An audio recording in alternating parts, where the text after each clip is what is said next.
बहुत important topic के बारे में बात कर रहे हैं, रे ऑप्टिक्स। इजी, अगर आपका साइन कन्वेंशन अच्छा है तो इजी चैप्टर है, साइन कन्वेंशन खराब है तो बहुत खतरनाक है। ठीक है, पहला। दूसरा, कॉन्सेप्चुअली बहुत स्ट्रॉन्ग चैप्टर है, मतलब बहुत सारे कॉन्सेप्ट तुम्हें मिलने वाले हैं इस चैप्टर में। And the most important thing कि इनके जो न्यूमेरिकल्स होते हैं वो एक्चुअली में क्या ईजी होते हैं, मतलब ऐसा नहीं कह सकते कि जो कर ही नहीं जा सकते। जैसे अब ग्रेविटेशन के न्यूमेरिकल्स पेपर में आ जाए तो एक कैलकुलेशन करने में हालत ख़राब हो जाएगी, लेकिन यहाँ नहीं होता। यहाँ सिर्फ एक चीज़ मैटर करेगी और वो है आप कितने स्ट्रांग हो साइन कन्वेंशन को लेकर। ठीक है, मैं कोशिश करूंगा कि पूरी की पूरी जो अभी जितनी जो हमारी रे ऑप्टिक्स की जर्नी होगी इसमें हम हर वो एस्पेक्ट, हर वो छोटी से छोटी चीज़ पढ़ते चलें जिस वजह से हमें साइन कन्वेंशन में प्रॉब्लम ना आए। ठीक है, चलिए डालिए रे ऑप्टिक्स। इस चैप्टर को स्टार्ट करने का रीज़न है मैग्नेट को वहाँ पे, क्योंकि जो मैग्नेट्स के अगले वाले चैप्टर्स हैं दीज आर वेरी थ्योरेटिकल, मतलब वो बहुत थ्योरेटिकल चैप्टर्स हैं। ठीक है, तो मेरा ये है कि पहले थोड़े स्ट्रॉन्ग चैप्टर्स कर लो, थोड़े अच्छे वाले चैप्टर्स कर लो जिसमें तुम्हें थोड़ा इंटरेस्ट आए, थोड़ा फिजिक्स लगाने में अच्छा लगे। ठीक है, आई थिंक बुक में जो क्वेश्चंस रहे होंगे, अगर आपके पास बुक होगी तो जितने क्वेश्चन यहाँ की बुकलेट में थे वो सारे मैंने करा दिए थे आप लोगों को। जितने क्वेश्चन आपके बुक में थे वो भी करा दिए थे जो भी मेरे पास थे। ठीक, नंबर ऑफ क्वेश्चंस हो चुके हैं, सफिशिएंट हैं जितने कराए गए हैं, बस उन्हें रिवीजन करते रहिए। एंड आगे की क्लास, एंड एक और चीज़ की टाइम टू टाइम रिवीजन चलता रहना चाहिए ताकि आप भूल ना जाएं चीज़ें। ठीक है, मतलब टाइम टू टाइम लगातार रिवीजन्स करते रहिए, एक बार दो बार, कभी बैठ गए तो बैठ गए, लगा लिया अपना चैनल, लगा लिया, देख लिया, 2x पे लगा दिया, जल्दी जल्दी रिवाइज भी हो गया। ठीक है, तो तरीके हैं अपने अपने, सब लोग अपने अपने तरीके से सब रिवाइज कर रहे हैं। तो मेरा भी एक है कि आप जितना ज़्यादा टाइम हो सके रिवीजन को दीजिए।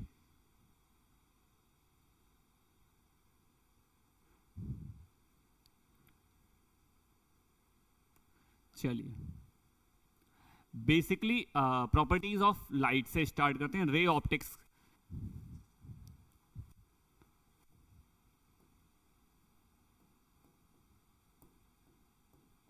रे ऑप्टिक्स, ठीक है, ठीक।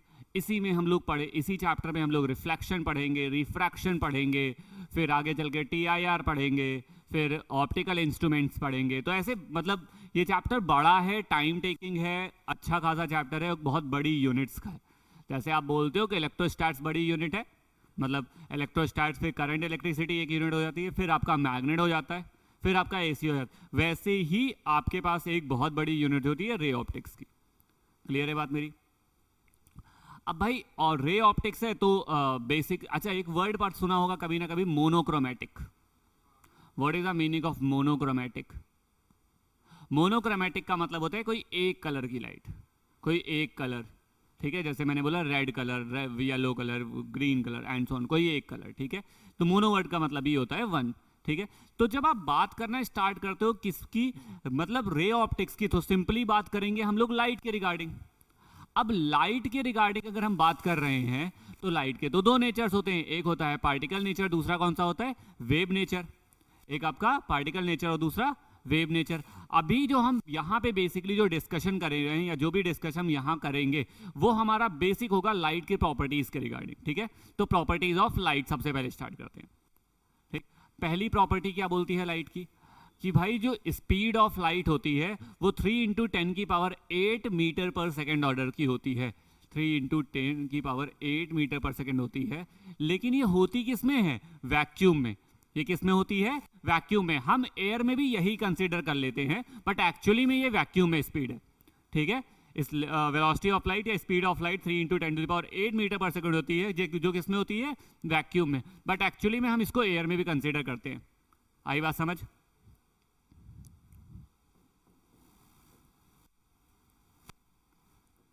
ठीक है, पहली प्रॉपर्टी। दूसरी प्रॉपर्टी, लाइट रेज हमेशा स्ट्रेट पाथ में क्या करती हैं, ट्रैवल करती हैं। लाइट रेज हमेशा स्ट्रेट पाथ में क्या करती हैं, ट्रैवल करती हैं। तो मतलब दूसरी प्रॉपर्टी बोलती है कि लाइट रेज किस पाथ में ऐसा नहीं है। अब आपके दिमाग में आता है नहीं सर हमारे घर में तो लाइट आ जाती है, बल्कि सन तो उधर होता है, बट हमारे घर में लाइट आ जाती है, बल्कि हम सारा दरवाजा बंद कर लें तब भी। बॉस रिफ्लेक्शन है, एक जगह पे पड़ती है वहां से रिफ्लेक्ट होती है, वो लाइट रेज आपके यहाँ आ रही हैं। ठीक है, ऐसा नहीं है कि लाइट रेज घूम टहल के आपके घर पे आ जाती है, नहीं, लाइट रेज हमेशा स्ट्रेट पाथ में ट्रेवल करती है। आई बात समझ। अगर सोचो जरा, मैं आपको एक बहुत बढ़िया सा एग्जांपल देता हूँ। लाइट रेज अगर घूम टहल के जाती हैं तो जब तुम मिरर में देख रहे होते हो तो तुम्हें पता नहीं कैसा वो फेस दिखना चाहिए था, पता नहीं कैसा हाथ पैर दिखने चाहिए थे, ऐसा तो नहीं होता। तो लाइट रेज कैसे ट्रेवल करती हैं? स्ट्रेट पाथ में ट्रेवल करती है। क्लियर है बात मेरी। तीसरी प्रॉपर्टी कि जो लाइट रेज तुम्हारी हैं वो एक तरह की इलेक्ट्रोमैग्नेटिक वेव्स हैं। कौन सी वेव्स हैं? इलेक्ट्रोमैग्नेटिक वेव्स हैं। ईएम वेव्स बोलते हैं इन्हें, ठीक है, इलेक्ट्रोमैग्नेटिक वेव्स हैं। अब इलेक्ट्रोमैग्नेटिक अगर वेव्स हैं तो मीडियम पे डिपेंड करेंगी या नहीं करेंगी? याद रखना, जो electromagnetic wave does not depend on the medium, ठीक है, इसीलिए लाइट रेज मीडियम पर डिपेंड नहीं करती। नहीं आई बात समझ। मतलब जो लाइट रेज हैं हमारी यहाँ पे वो अभी आप आगे पढ़ोगे, रिफ्रैक्टिव इंडेक्स में पढ़ाऊंगा मैं कि रिफ्रैक्टिव इंडेक्स पे डिपेंड करती हैं, प्रोपोगेट डेविएट हो जाती हैं। बट अभी ये समझो कि जो लाइट रेज सन से आ रही हैं वो क्या हैं? इलेक्ट्रोमैग्नेटिक वेव्स हैं जो मीडियम पे डिपेंड नहीं करती।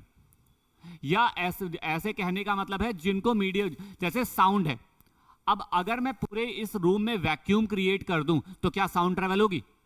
तो तुम्हें सुनाई पड़ेगा, मैं कितनी भी तेज बोलूं तुम्हें नहीं सुनाई पड़ेगा, ठीक है। लेकिन अगर मैं एक काम कर दूं, अगर यहाँ पे मैं ऐसा कर दूं कि यहाँ पे वैक्यूम क्रिएट कर दूं तो क्या लाइट नहीं आएगी? बिल्कुल आएगी, क्योंकि उसको मीडियम की रिक्वायरमेंट, मतलब लाइट को प्रोपोगेट करने के लिए मीडियम की रिक्वायरमेंट नहीं होती, बट साउंड को प्रोपोगेट करने के लिए मीडियम की रिक्वायरमेंट होती है।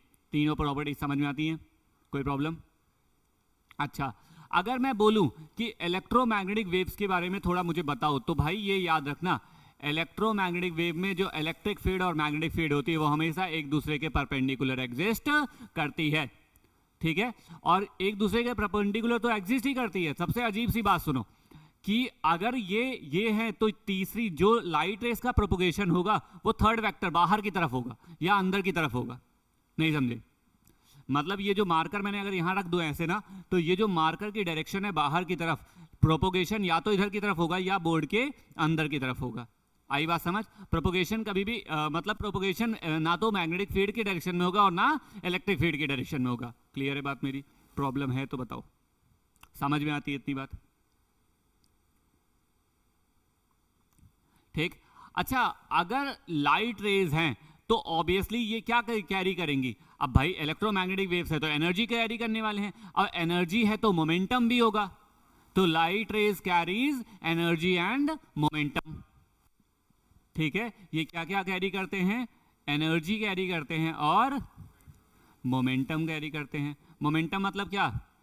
mv। वेरी गुड, क्लियर है बात मेरी? समझ में आती है यहां तक बातें? ठीक है। अच्छा, लाइट रेज में एक और बात बताता हूं, फ्रीक्वेंसी। अगर मीडियम चेंज किया तो फ्रीक्वेंसी का पे कोई फर्क नहीं पड़ता, फ्रीक्वेंसी पे कोई फर्क नहीं पड़ता, चाहे वो रिफ्लेक्शन हो चाहे वो रिफ्रैक्शन हो। तो इवेंचुअली यहां पे एक और बात हम सोच सकते हैं या समझ सकते हैं कि लाइट रेज कभी भी फ्रीक्वेंसी पे डिपेंड। आई बात समझ? ये तो थी कुछ बेसिक बातें जो लाइट रेज के रिगार्डिंग हमें पता होनी चाहिए थी और हमने पता कर ली। यहां से अब हम हम जो टॉपिक स्टार्ट करेंगे वो होगा रिफ्लेक्शन। डालिएगा रिफ्लेक्शन। बात समझ में आती है यहां तक? क्या सीखा कि लाइट रेज की बेसिकली कई सारी प्रॉपर्टीज पढ़ ली। जैसे लाइट रेज की जो स्पीड होती है वो 3 × 10⁸ मीटर पर सेकंड होती है। किसमें? वैक्यूम में। दूसरी प्रॉपर्टी पढ़ी कि लाइट रेज हमेशा स्ट्रेट पाथ में ट्रेवल करती हैं। तीसरी पढ़ी कि light rays carries energy and momentum. चौथी प्रॉपर्टी पढ़ी कि light rays behave like a electromagnetic wave which does not depends on the medium for the propagation. ये पढ़ लिया। फिर इसके बाद एक और प्रॉपर्टी पढ़ी हमने कि लाइट रेज जो होती हैं उनमें क्या होता है? ये आ जाए यार।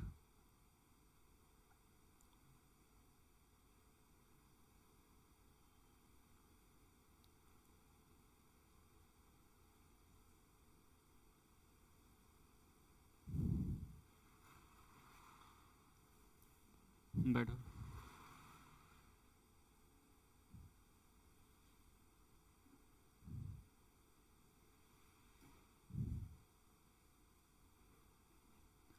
ठीक है, हम लोग रे ऑप्टिक्स स्टार्ट किए हैं।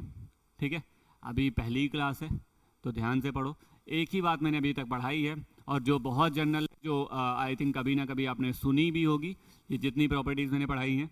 ठीक है, वो है लाइट के रिगार्डिंग, प्रॉपर्टीज़ ऑफ लाइट। चलिए नेक्स्ट डालिए, reflection of light. Reflection of light, reflection of light, reflection of light. ठीक है, रिफ्लेक्शन ऑफ लाइट क्या बोलता है, कौन बताएगा?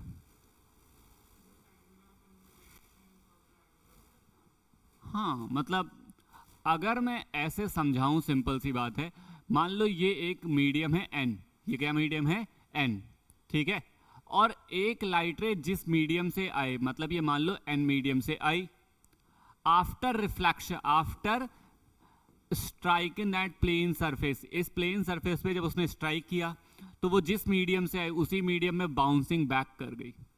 क्या कर गई? बाउंसिंग बैक हो गया, जिस मीडियम में उसी मीडियम में वापस लौट गई। तो मैं इस फिनोमेना को क्या नाम देता हूं? रिफ्लेक्शन। ऑब्वियसली बात है ना भाई, तुम बोलते हो ना कि यार इसका रिफ्लेक्शन रेट बहुत तेज है, यार बहुत तेजी से रिफ्लेक्ट कर रही है। क्रिकेट देखते हो? नहीं देखते? कौन सा कोई गेम देखते हो? गेम वेम, बैडमिंटन, कोई गेम ही नहीं देखते? ठीक है, चलिए बैडमिंटन अगर कभी स्मैश लेते हैं, स्मैश करते हैं, ठीक है, रिफ्लेक्ट करता है सामने वाला प्लेयर। क्या रिफ्लेक्ट करता है? वो आपके स्मैश का जवाब देता है। ठीक है, तो क्या कर रहा है वो? उसी टाइम, उसी पर्टिकुलर टाइम पर आपकी जो कॉक है उसको उसी मीडियम में वापस भेज रहा है। ठीक है, तो आप सोचो जरा कि एक लाइट रे जिस मीडियम से आए अगर उसी मीडियम में वापस लौट गई तो इस फिनोमेना को क्या नाम देंगे? रिफ्लेक्शन का। इसका मतलब एक बात और समझ में आती है, पता है क्या? कि रिफ्लेक्शन में मीडियम चेंज नहीं होता, रिफ्लेक्शन में मीडियम चेंज नहीं होता, क्योंकि अगर मीडियम चेंज हो जाता तो वो रिफ्रैक्शन बन जाता, अगर मीडियम चेंज हो जाता तो ऑटोमेटिकली क्या बन जाता? रिफ्रैक्शन। रिफ्रैक्शन के बारे में तो हम बात ही नहीं कर रहे हैं, तो रिफ्लेक्शन में मीडियम चेंज नहीं होता, पहली बात। अगली बात करते हैं, ये है, इस रे को क्या नाम देते हैं? Incident ray. इसको क्या नाम देते हैं? Reflected ray. इसको नॉर्मल। तो इस एंगल को क्या नाम देंगे? Angle of incidence. इसको क्या नाम देंगे? Angle are. एंगल आई और एंगल आर बोलेंगे। क्लियर है बात मेरी यहां तक? अब रिफ्लेक्शन के बारे में अगर ये समझ लिया कि ये इंसिडेंट रे होती है, रिफ्लेक्टेड होती है, नॉर्मल होता है, इतनी बातों तो हम समझ में आ गए। सबसे इंपॉर्टेंट बात क्या समझी? कि लाइट रे जिस मीडियम से आए उसी मीडियम में वापस लौट जाए, तो इसी को हम लोग क्या बोलेंगे? रिफ्लेक्शन बोल देंगे। क्लियर है बात मेरी? अब एक बहुत इंपॉर्टेंट चीज आती है कि रिफ्लेक्शन का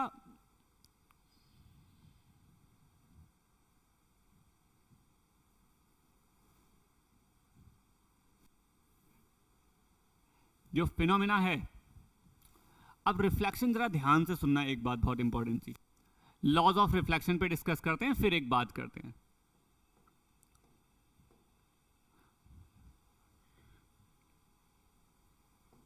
लॉज ऑफ रिफ्लेक्शन कोई बताएगा क्या क्या होता है?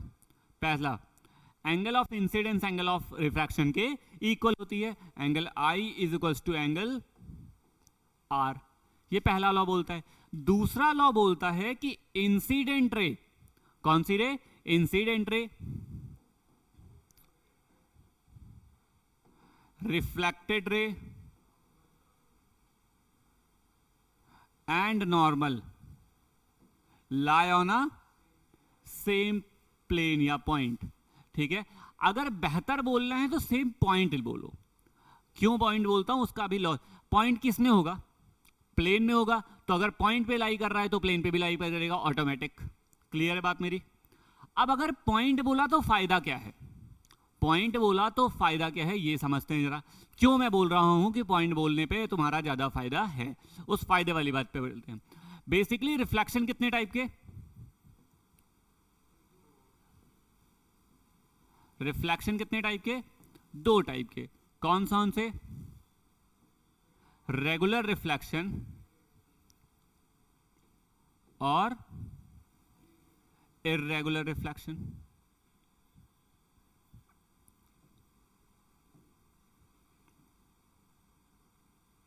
इर्रेगुलर रिफ्लेक्शन मतलब, रेगुलर रिफ्लेक्शन का मतलब है जो हमारी सरफेस होगी वो कैसी होगी, एक स्मूथ सरफेस होगी, ठीक है, जिस पे लाइट रे आएंगे, स्ट्राइक करेंगे और चले जाएंगे। ये एंगल आई बन जाएगा, ये एंगल आर बन जाएगा, हाँ या ना बोलो। लेकिन जब आप बात करते हो इर्रेगुलर रिफ्लेक्शन की, ये बड़ा अच्छा सा कॉन्सेप्ट है। ये अब एक लाइट रे आकर यहां स्ट्राइक करती है और ऐसे जाती है, क्या यहां पे लॉज ऑफ रिफ्लेक्शन फॉलो होता है? रॉन्ग। लॉज ऑफ रिफ्लेक्शन हर जगह पे फॉलो होता है, क्योंकि मैंने अभी सिखाया और अभी एक लाइन आपने बोली कि incident ray, reflected ray and normal lie on a same point. Basically क्या है, laws of reflection is a point law, is a point law. और किसी एक पॉइंट पे अगर बात करूंगा तो लाइट रे आके इस पॉइंट पे स्ट्राइक करती है ना, तो एक पॉइंट तो पॉइंट है, उसके लिए तो कोई डायमेंशन की, उसके लिए तो कोई डायमेंशन रिक्वायर्ड नहीं है। तो बेसिक सी बात है, जब उसके लिए डायमेंशन ही रिक्वायर्ड नहीं है तो ये चाहे प्लेन होता, चाहे ऐसे होता, चाहे जैसा भी सरफेस होता, एक पर्टिकुलर पॉइंट पर हमेशा लॉज ऑफ रिफ्लेक्शन फॉलो होगा। बिल्कुल होगा। ये एंगल आई होगा, ये एंगल आर होगा और दोनों बराबर भी होंगे, ठीक है। दूसरा, incident ray, reflected ray and normal all lie on a same plane भी बात होगी। बात समझ आती है? पहली बात मैंने बोली कि बॉस चाहे जैसा हो, चाहे प्लेन सरफेस कैसा भी हो, सरफेस हमारा कैसा भी हो, हमेशा फॉलो होने वाला है। कौन फॉलो करे, क्या चीज फॉलो होने वाली है?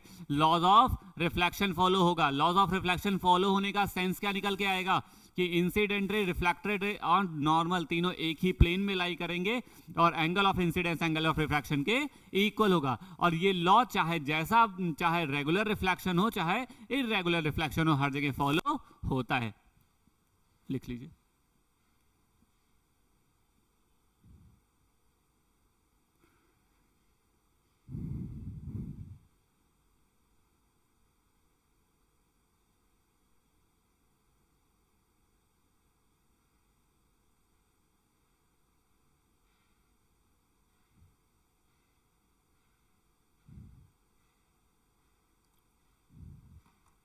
अच्छा एक बात सोचो जरा, बड़ी अच्छी सी चीज बता दो।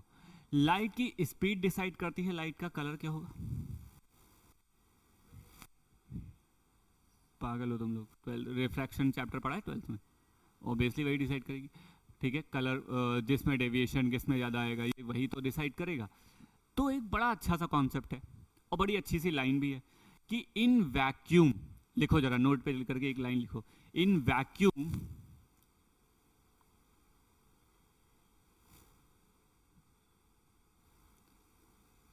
all the different color of light travel, all the different color of light travel, all the different color of light travel with same speed, with same speed.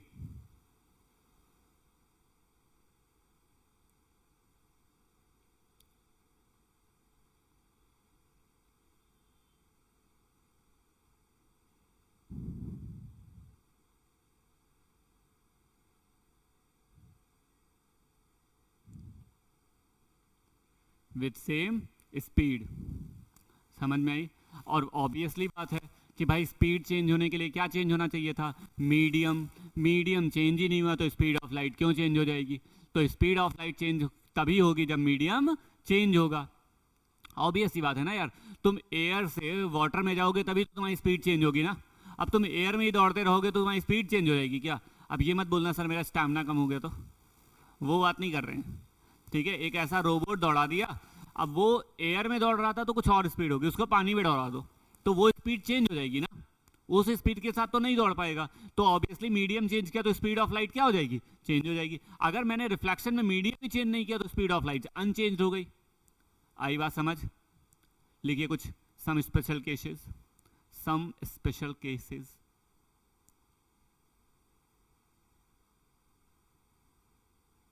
और इसमें पहला पॉइंट डालना normal incidence, normal incidence, normal incidence. अब सीखना जरा यहाँ पे बात, ये छोटे छोटे जो कॉन्सेप्ट बता रहा हूँ ना, ये क्यों इंपॉर्टेंट है वो तुम्हें समझ में आएगा। एक लाइट रे आके स्ट्राइक करती है 90 डिग्री पर, एक लाइट रे आकर स्ट्राइक करती है कितने डिग्री पर, 90 पर, ठीक है। अब 90 डिग्री पर अगर कोई लाइट रे आकर स्ट्राइक करती है तो नॉर्मल सी बात है कि ये एंगल कितने डिग्री हो जाएगा, जरा ध्यान से सुनना।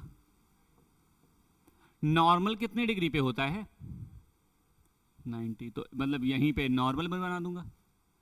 अब इंसिडेंट रे और नॉर्मल के बीच का एंगल कितने डिग्री का, अब बहुत बढ़िया 90, कहां से 90, नॉर्मल भी यही है, इंसिडेंट रे भी यही है, तो कहां से 90, 0 डिग्री। एंगल आई कितना हो जाएगा, नहीं समझे बात भाई, देखो चलो नॉर्मल यहां बना दिया। अब ये इंसिडेंट रे थी, ये नॉर्मल था, दोनों एक दूसरे के क्या हैं, पैरेलल है ना, तो ये 90 डिग्री है तो ये कितने डिग्री होगा, 90। लेकिन एंगल हम कहां, सारे एंगल हम किससे मेजर करते हैं, नॉर्मल से, तो नॉर्मल के साथ में इंसिडेंट रे कितना डिग्री का एंगल बनाएंगे, 0 डिग्री का। आई बात समझ? तो अगर एंगल आई 0 डिग्री हो गया तो एंगल आर भी तो 0 हो जाएगा। तो ये क्या हो जाएगी लाइट रे, जो लाइट रे आकर जिस पर्टिकुलर जगह पे स्ट्राइक करेगी उसी पे क्या हो जाएगी, वापस अपने ही पाथ को रिट्रेस कर जाएगी। नहीं समझ आई बात, समझ में आया? तो क्यों होता है, रीजन समझ में आया, लॉजिक मिला, ठीक है। 0 डिग्री पर अगर कोई लाइट रे को नॉर्मल से 0 डिग्री पर इंसिडेंट करोगे तो वो अपने पाथ को ही रिट्रेस कर जाएगी। आई बात समझ? कोई प्रॉब्लम? अच्छा, इसका एक और केस नाम लिख सकता हूं, 180 डिग्री। 180 डिग्री, 180 का मतलब क्या, उल्टा भाई, यहां से 180 डिग्री का मतलब क्या, इधर से, तो ये भी इधर ही वापस लौट जाएगी। तो 0 और 180 दोनों सेम ही केस हैं, दोनों सेम ही केस हैं। कहीं 180 पे आने के बाद तुम पागल ना हो जाना कि अरे ये कहां से आ गया भैया। अच्छा, 0 डिग्री पे आया, एक बहुत अच्छा सवाल पूछता हूं। अभी हमने बोला कि एंगल इनसी ये ऐसा है, तो मुझे जरा बताओ डेविएशन कितना होगा। अब पहला शब्द आता है डेविएशन, होता क्या है, तो मैं तुम्हारे शब्दों में समझाता हूं। तुम्हारे शब्दों में कैसे, तुम बड़े फोकस से बैठे थे, कॉपी किताब लेके, बढ़िया आराम से, बढ़िया कुर्सी उर्सी लगा के, पानी वानी रख के, कि आज मैं 5 घंटे बैठ के पढ़ूंगा। पता चलता है पड़ोसी का फोन मैसेज आ गया, भाई चाय पीने चलेगा। अब तुम क्या हो गया, फोकस डिस्ट्रैक्ट। तुम्हारा क्या हुआ, डेविएशन। तुम्हारा जो पाथ था उससे तुम क्या हो गए, डेविएट। इसी को क्या बोलते हैं, डेविएशन। अब सुनो जरा, अगर ये लाइट रे आई थी, ठीक है, ये लाइट रे आई थी, अगर मीडियम चेंज ना होता तो ये लाइट रे ऐसे जाती, मीडियम चेंज हो गया, सॉरी बोलो, मीडियम बोलो, रिफ्लेक्शन नहीं, अगर यहां पे लाइट रे स्ट्राइक करने के बाद वापस अपने उसी मीडियम में नहीं आ जाती तो लाइट रे सीधे चली जाती, ठीक है। अगर कोई पॉलिश सरफेस नहीं होती तो सीधे चली जाती ना। अब पॉलिश सरफेस है तो कितने डिग्री रोटेट हुई, जरा देखो, सोचो, यहां से जो लाइट रे कितने डिग्री का रोटेशन हुआ, 180 डिग्री का, तो डेविएशन कितने डिग्री हो गया, नहीं समझ आया, ठीक है। डेविएशन का मतलब, ऐसा कहां लिखा है भाई कि डेविएशन रिफ्रैक्शन में होता है, लिखा है कहीं, है? नहीं, बता दो, हम भी पढ़ लें। और नहीं गीता होता में लिखा होता हो, चला जाए पढ़ने। अरे नहीं, ऐसा जरूरी नहीं है। डेविएशन वहां पॉसिबल है जहां पे लाइट रेज अपने पाथ से क्या होती हैं, डेविएट हो जाती हैं। डेविएशन किसी पर्टिकुलर सेगमेंट या किसी पर्टिकुलर चैप्टर में नहीं पॉसिबल है, ऐसा नहीं बोलो तुम, ठीक है। अब यहां डेविएशन बताने का रीजन बेसिक सा था, ये सवाल पूछ लिया जाता है। तो डेविएशन क्या होता है, समझ में आया भाई? लाइट रेज को जिस पाथ को फॉलो करना चाहिए था, लाइट रेज उस पाथ को फॉलो ना करके वो अपने पास से क्या हो रही है, थोड़ा मतलब डेविएट हो जाती है, तो उसी को डेविएशन बोलता हूं। कितना डेविएट होती है वो ऐसे निकाल लो। अगर तुमसे जीवन में कभी डेविएशन पे सवाल आए ना, तुम कुछ मत करना, तुम सीधा करना है ऐसा काम। मान लो एक लाइट रे मैंने ऐसे डाली, ये लाइट रे ऐसे गई और ऐसे चली गई। कोई मेरे से पूछ लेता भाई डेविएशन बताओ, मैं कुछ नहीं करता, मैं पहले इस लाइट रे को ऐसे सीधे आगे बढ़ाता, ठीक है, और यहां से ये एंगल बोल देता, ये मान लो थीटा एंगल है, यही डेविएशन है, बात खत्म। नहीं समझ आई बात? आ गई? ठीक है। तो ये डेविएशन 180 डिग्री है, समझ में आया? क्यों समझ में आया क्यों 180 डिग्री है? ठीक है भाई, ये लाइट रे को अगर कोई वो ना होता तो सीधे चली जाती, लेकिन ये भाई साहब तो उल्टा मुड़ के वापस चले गए, तो इन्होंने क्या किया, अपने पास से डेविएट हुए, कितने डिग्री? 180 डिग्री। लिखिए आगे।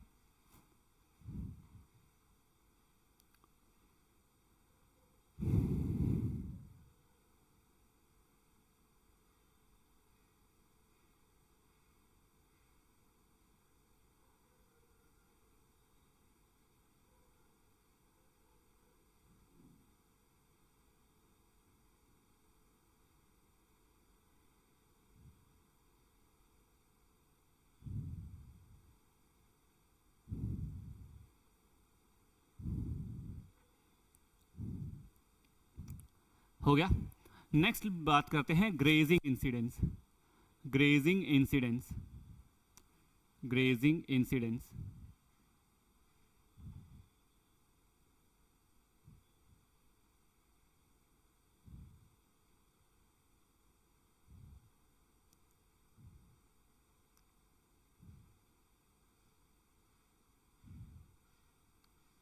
ठीक है, ग्रेजिंग का मतलब क्या होता है? ऐसे क्या मतलब? लाइट रेज सरफेस को टच करती हुई निकल जाए, ग्रेजिंग बोलेंगे। नहीं समझ में आई बात? आई, समझते हैं ग्रेजिंग को थोड़ा।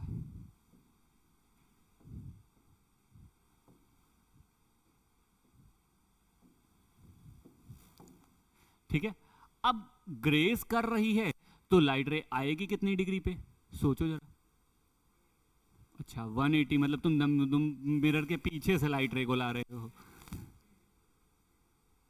बोलते जाओ बोलते, जितनी डिग्री मन में आए आज सब बोल लो। 360, बहुत बढ़िया। और कोई बचा? चलो देखो, मान लो एक सरफेस बना, मान लो एक मिरर बनाया गया कुछ इस तरह का, तो लाइट रे आके ऐसे आए और ऐसे गए, ऐसे गए। ठीक है, अब जरा ध्यान से समझना, ये नॉर्मल हो जाएगा, ठीक, एंगल कितनी डिग्री हो जाएगा? ये भी एंगल कितनी डिग्री हो जाएगा? 90। तो angle of incidence angle of refraction के इक्वल तो होगा ही होगा। और दूसरा बात क्या है, कितने कितने डिग्री पे होगा? 90 और 90 पे होगा। ठीक है, अगर यहां डेविएशन पूछूं तो कितने डिग्री बोलोगे? और 360, दो डेविएशंस, 0 डिग्री, क्योंकि लाइट रे अपने पास से डेविएट करी ही नहीं, और 360 को वही 0 के बराबर होता है। भाई लाइट रे को, लाइट रे ने क्या किया, इनडायरेक्टली अगर सोचो तो लाइट रे के साथ ऐसा भी तो सोच सकता हूं कि आई स्ट्राइक करी फिर पूरा घूमी फिर वैसे वापस चली गई, तो 360 डिग्री। नहीं समझ आई बात? नहीं है? ऐसा समझो, लाइट रे ऐसे आई, फिर तुम्हारी तरह घूमने टहलने में वो है, फिर ऐसे चली गई, तो 360 डिग्री चली गई। ठीक है, या दूसरा पहला वाला केस सोचो, लाइट रे ऐसे आई, यहाँ स्ट्राइक की, फिर ऐसे चली गई, तो अपने पास से डेविएट ही नहीं हुई। तो इस वाले केस में कितना डेविएशन? 0 डिग्री। इस वाले केस में डेविएशन कितना? 360 डिग्री। समझ में आ रही है बात? क्लियर है? प्रॉब्लम यहां तक समझ में? बनाओ।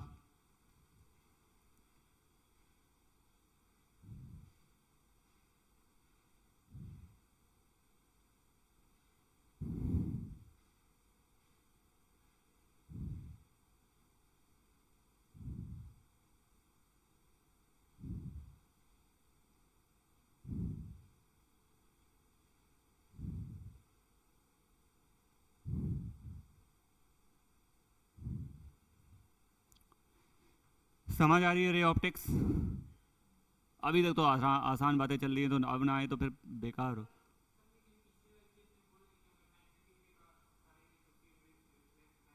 हाँ, बहुत बढ़िया। मैंने लाइन 90 कब बोला था भाई दोस्त? मैंने पिछली बार पिछले वाले केस में बोला था 90 degree with the incident at normal. किसके साथ नॉर्मल? रिफ सरफेस के साथ नॉर्मल। सरफेस के साथ नॉर्मल, उसके साथ सोचो जोड़ा क्या नाम है, नॉर्मल के साथ कितने डिग्री का एंगल बनाया था? यहाँ नॉर्मल के साथ कितने डिग्री का एंगल है?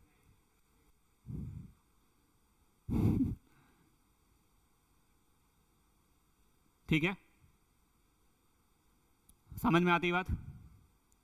चलो, अब बेसिकली रे ऑप्टिक्स बात कर रहे हो, इनका नाम ना है ऐसा तो हो ही नहीं सकता, ऑब्जेक्ट। ठीक है, ऑब्जेक्ट मतलब क्या? अच्छा, एक बहुत क्लियर सा बात बताओ जरा, पहले थोड़ा पढ़ा लेते हैं, मतलब बात कर लेते हैं। एक ऑब्जेक्ट है, एक बंदा है जिसका मान लो जिसका कोई सामान रख रहा है कहीं पे, किसी दूसरे के घर पे, छत पे रखा है वो सामान। अगर अब उसको टॉर्च कहाँ से कहाँ जलाना पड़ेगा? अपने अपने आप पे ऐसे जला ले तो उसे सामान वो दिखेगा, या वहाँ पे जलाएगा तो उससे सामान दिखेगा? वहाँ पे जलाएगा। ठीक है, सामान किसको देखना है? उस बंदे को। ठीक है, और रखा कहाँ है? तो इसका मतलब क्या, लाइट रेज ऑब्जर्वर से ऑब्जेक्ट पे जाती है या ऑब्जेक्ट से ऑब्जर्वर पे आती है? गलत, सिर्फ एक केस होता है, लाइट रेज हमेशा ऑब्जेक्ट से ऑब्जर्वर पे आती है। सुनो जरा, अब तुम्हें इस केस का एग्जांपल देता हूं। बहुत दूर कोई खड़ा हुआ है, तुम टॉर्च जलाओ, तुम्हें दिखाई पड़ता है? नहीं दिखाई पड़ता ना। लेकिन अगर वो अपने मुंह पे ऐसे टॉर्च जलाए तो तुम्हें दिखाई पड़ेगा? दिखाई पड़ेगा ना। क्यों? क्योंकि वो जो इंसान, जो ऑब्जेक्ट है, उसने क्या किया, वहां से जो लाइट रेज निकली वो तुम्हारी आंखों में रिसीव हुई। तो हमेशा ऑब्जेक्ट वो पर्सन होता है जहां से लाइट रेज क्या करती हैं, एमिट करती हैं। ठीक है, हमेशा लाइट रेज कहां से एमिट करती हैं? ऑब्जेक्ट से। ऐसे, ये केस याद रखना। एक और बताता हूं एग्जाम्पल, तुम लोगों ने पढ़ा होगा कभी ना कभी, पढ़ाया गया होगा, रे ऑप्टिक्स अगर पढ़ा होगा तो पढ़ते थे अपेरेंट डेप्थ और अपेरेंट हाइट, पढ़ा होगा सबने। क्या कभी तुमने ऐसा देखा कि इंसान ने आंख से लाइट रेज को ऐसे एरो बनाया हो, ऐसे ऐसे एरो बनाया हो? कभी देखा? एरो बनाते कैसे थे? ऐसे ऐसे बनाते थे ना। तो इसका मतलब क्वाइन से लाइट रेज कहां पहुंचती थी? आईज में। आईज से थोड़ी ना लाइट रेज क्वाइन में आएगी। तुम्हारे आंख के अंदर टॉर्च थोड़ी ना लगा है कि तुम्हारे अंदर से, आंखों से अंदर। अगर ऐसा होता तो कितना बढ़िया होता, अंधेरे में भी दिखाई पड़ता। बुरा भी होता। नहीं समझे? समझ में आई? तो हमेशा ऑब्जेक्ट से लाइट रेज का एमिशन होता है। अब नेक्स्ट केस आता है, इमेज कहां बनती है? रिफ्लेक्टेड लाइट रेज या रिफ्लेक्टेड रेज जिस पॉइंट पर आकर इंसिडेंट करती हैं या अपेयर होती हैं इंसिडेंट होती हुई, उसे क्या बोलते हैं? इमेज बोलते हैं। क्या बोलते हैं? इमेज बोलते हैं। जैसे अब ये दोनों लाइट रेज आई, स्ट्राइक करने के बाद मान लो एक इधर चली गई, किधर चली गई, मान तो सकते हैं ना बॉस? तो ये ऐसे आई, इधर चली गई, ये इधर चली गई। ठीक है, क्योंकि भाई मिरर है तो रिफ्लेक्शन होने वाला है, रिफ्लेक्शन होगा तो लाइट रेज जिस मीडियम से आई उसी मीडियम में वापस लौट जाएंगे। अब मैं क्या करने वाला हूं? डॉट। ऑब्जर्व, क्या हुआ? अपेयर हुआ कि मेरा जो इमेज बन रही है वो यहां पे बन रही है, क्योंकि ये रिफ्लेक्टेड रेज कहां पे आके कट कर रही है? यहीं पर। रिफ्लेक्टेड रेज कहां आके कट कर रही हैं? यहां पर।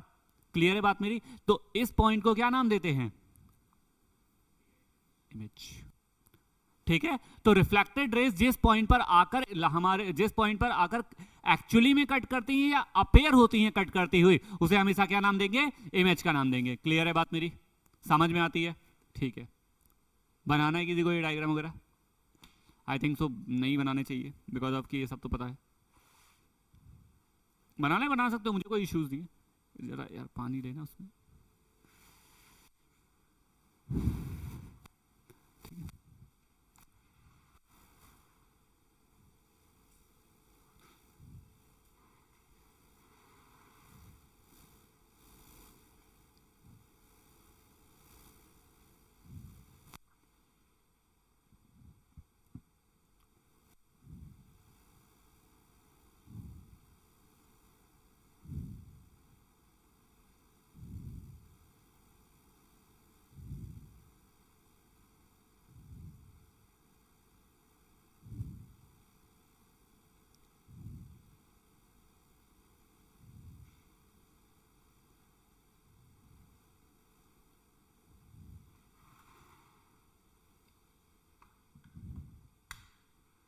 बाप रे बाप।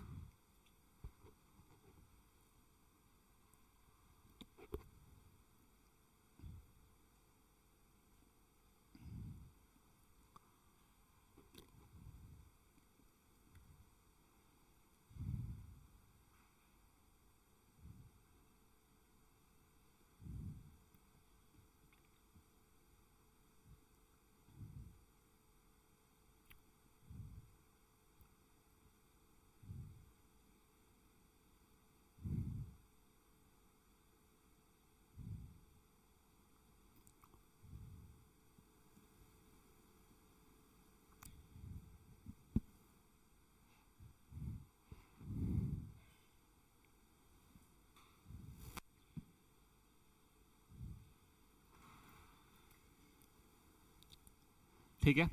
अब इमेज कितने टाइप की हैं? दो। कौन कौन सी? रियल और वर्चुअल। रियल इमेजेस कौन सी इमेजेस होती हैं? अब ये लाइट रेस क्या एक्चुअली में कट कर रही है? क्या ये एक्चुअली में कट कर रही है? नहीं कर रही है। तो ये कौन सी इमेज हो गई? वर्चुअल। कौन सी इमेज हो गई? वर्चुअल। लेकिन अगर लाइट रेज एक्चुअली में इंसिडेंट कर जाएं तो उसे क्या बोलेंगे? रियल। जैसे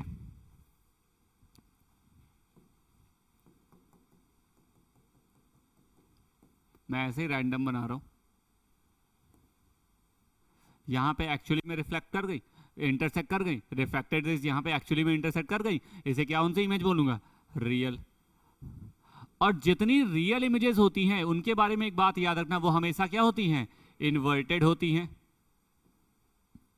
हमेशा क्या होती हैं? इन्वर्टेड होती हैं। और जितनी भी वर्चुअल इमेजेस होती हैं वो हमेशा क्या होती हैं?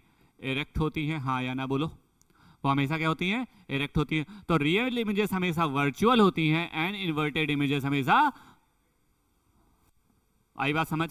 प्रॉब्लम है तो बताओ। नहीं है? Very good. ठीक है, अब डालो, यहां से शुरू होगी थोड़ी कहानियां जो एग्जाम में आएंगी।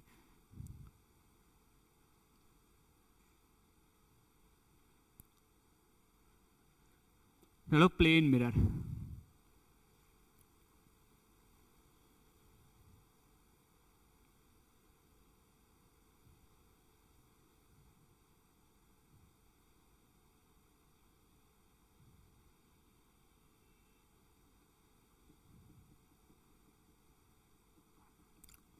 प्लेन मिरर, अब सुनो इसके बारे में।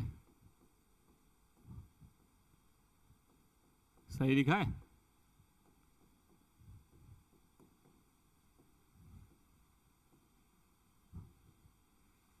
ए आर ना, ओ आर, पहले सही लिख रहा था। प्लेन मिरर, ठीक है। ठीक। अपनी फेस को कौन से मिरर में देखते हो तुम लोग? अपने फेस को कौन से मिरर में देखते हो?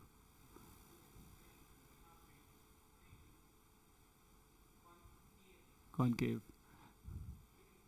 प्लेन में? पक्का? सोच लो एक बार फिर से। यस, आप लोग अपने फेस को प्लेन मिरर में ही देखते हो। ठीक है, अगर वो कॉनकेव होता तो तुम्हें छोटू कर देता, और अगर कॉन्वेक्स होता तो तुम्हें इमेजिनरी बना देता। ठीक है, कॉन्वेक्स होता तो भी तुम्हें दिखाता, बट इमेजेस की साइज ज़्यादा बढ़ जाती है छोटी। प्लेन मिरर आपके एक्चुअल हाइट के बारे में बताता है, एक्चुअल पोजीशंस के बारे में बताता है।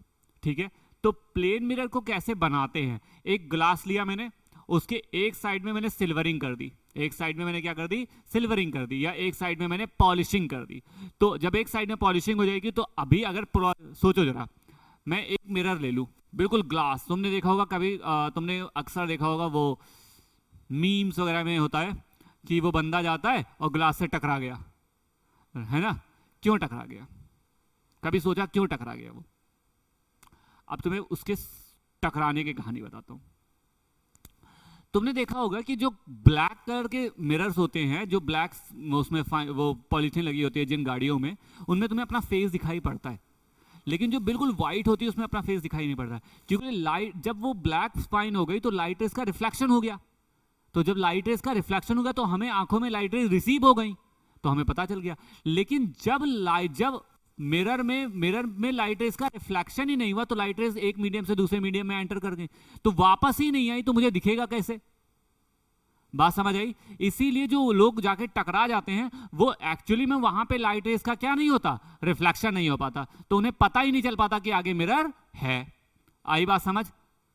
ठीक है, और कुछ तुम्हारी तरह होते हैं जो मोबाइल चलाते हुए हो जाते हैं, टकरा जाते हैं। ठीक है, तो दोनों ही बातें मैंने क्लियरली बोल दी। ठीक है, तो हमारा केस क्या बोलता है? हमारा केस ये है कि प्लेन मिरर के एक सरफेस में मैंने कर दिया पॉलिश। तो जब प्लेन मिरर के एक सरफेस में मैंने पॉलिश कर दिया, इस वाली सरफेस पे, और मान लो एक ऑब्जेक्ट रखा हुआ है यहां पर,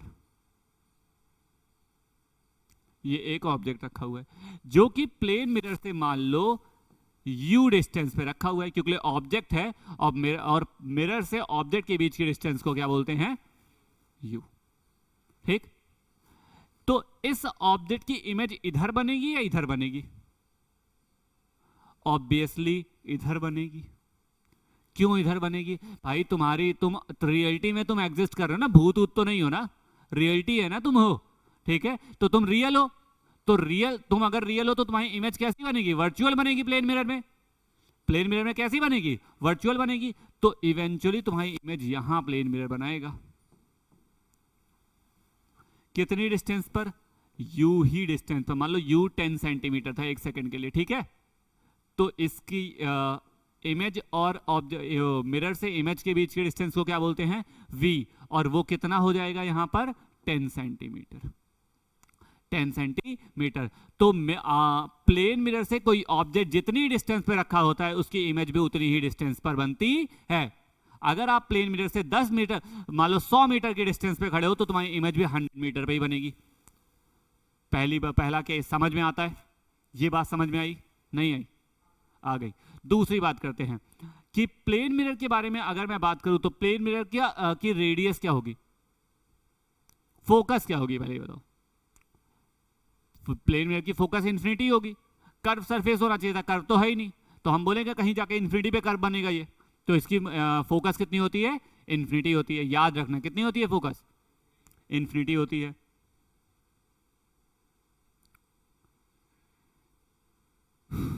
ठीक है। अच्छा, एक और बहुत इंपॉर्टेंट सी बात देखना जरा। प्लेन मिरर से अगर ये ऑब्जेक्ट 10 सेंटीमीटर पे है तो इमेज भी कितनी पे बन रही है? 10 पर।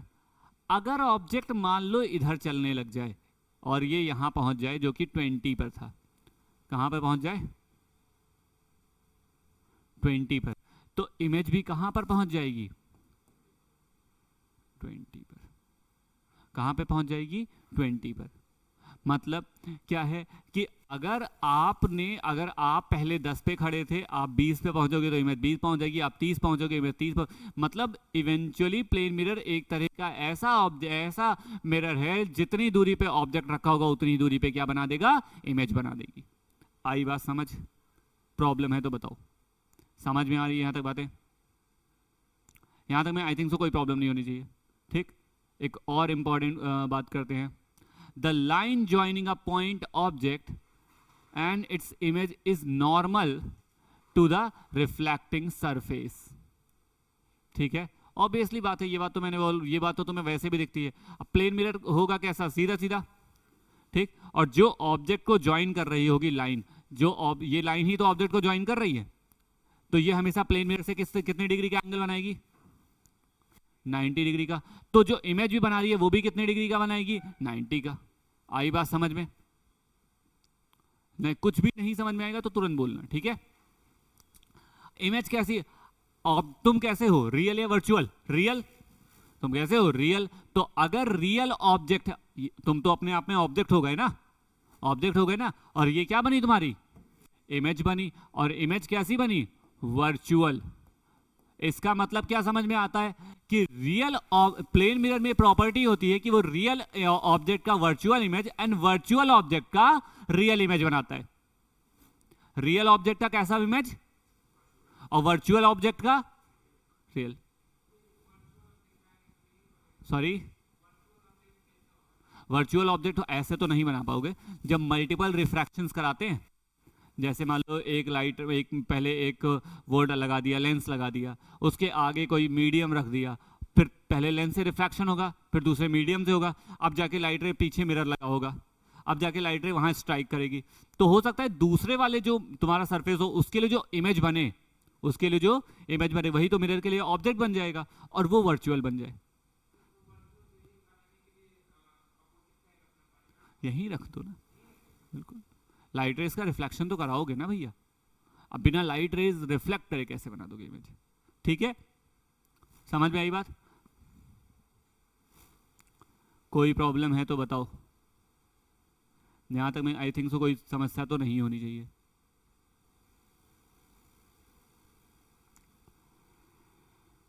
ठीक है, एक और बहुत इंपॉर्टेंट सी बात, अगर तुम्हें अपनी पूरी की पूरी हाइट देखनी है मिरर में, वो छोटा सा मिरर देखा है?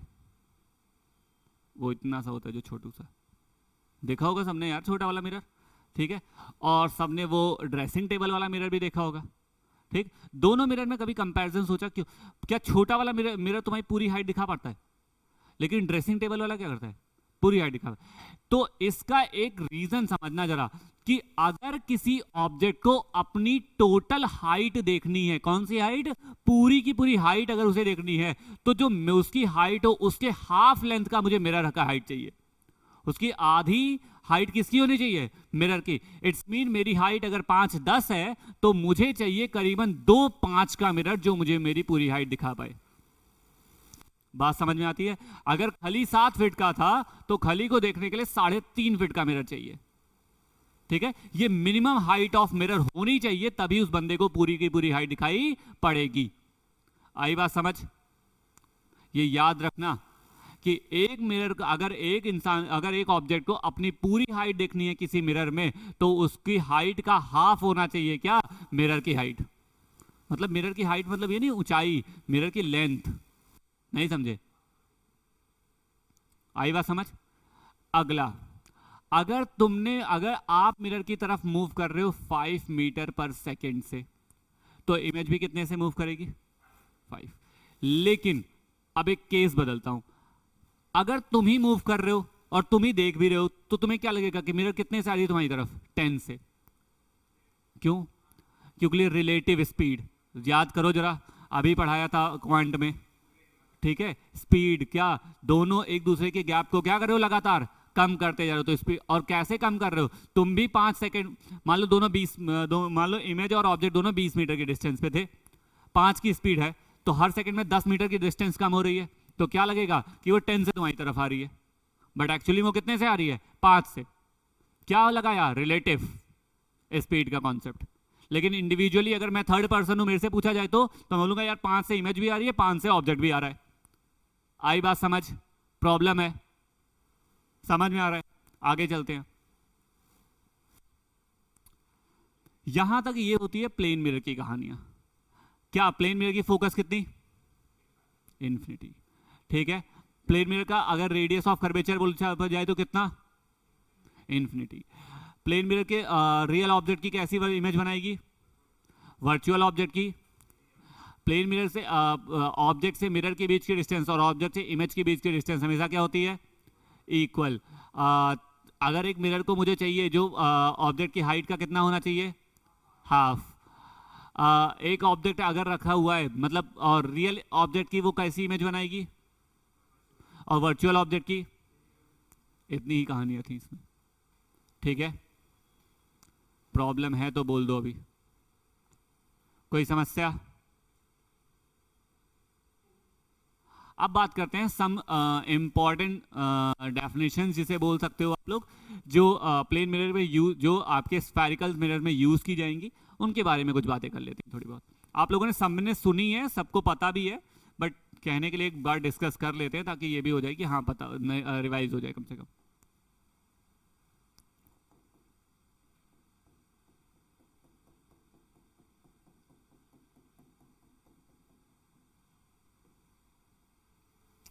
ये ठीक है, the geometrical centre of any spherical mirror, the geometrical centre of any spherical mirror, फिर से बोल रहा हूं, the geometrical centre of any spherical mirror is known as a pole. Mid point of the spherical mirror is known as a pole, वह भी बोल सकते हैं, बट जियोमेट्रिकल सेंटर ज्यादा बेहतर वर्ड लगता है। ठीक है, कि भाई इसका जियोमेट्रिकल सेंटर यहां पे कहीं पे होगा और यही इसका क्या हो जाएगा, पोल हो जाएगा। और जितनी भी डिस्टेंस प्लेन में वो, अब याद करो जरा, रिफ्लेक्शन के टाइम पे जब हमने अभी लॉज ऑफ रिफ्लेक्शन पढ़ा है, तो सारी की सारी डिस्टेंस कहां से ले रहे थे, सारा का सारा एंगल कहां से ले रहे थे, नॉर्मल से।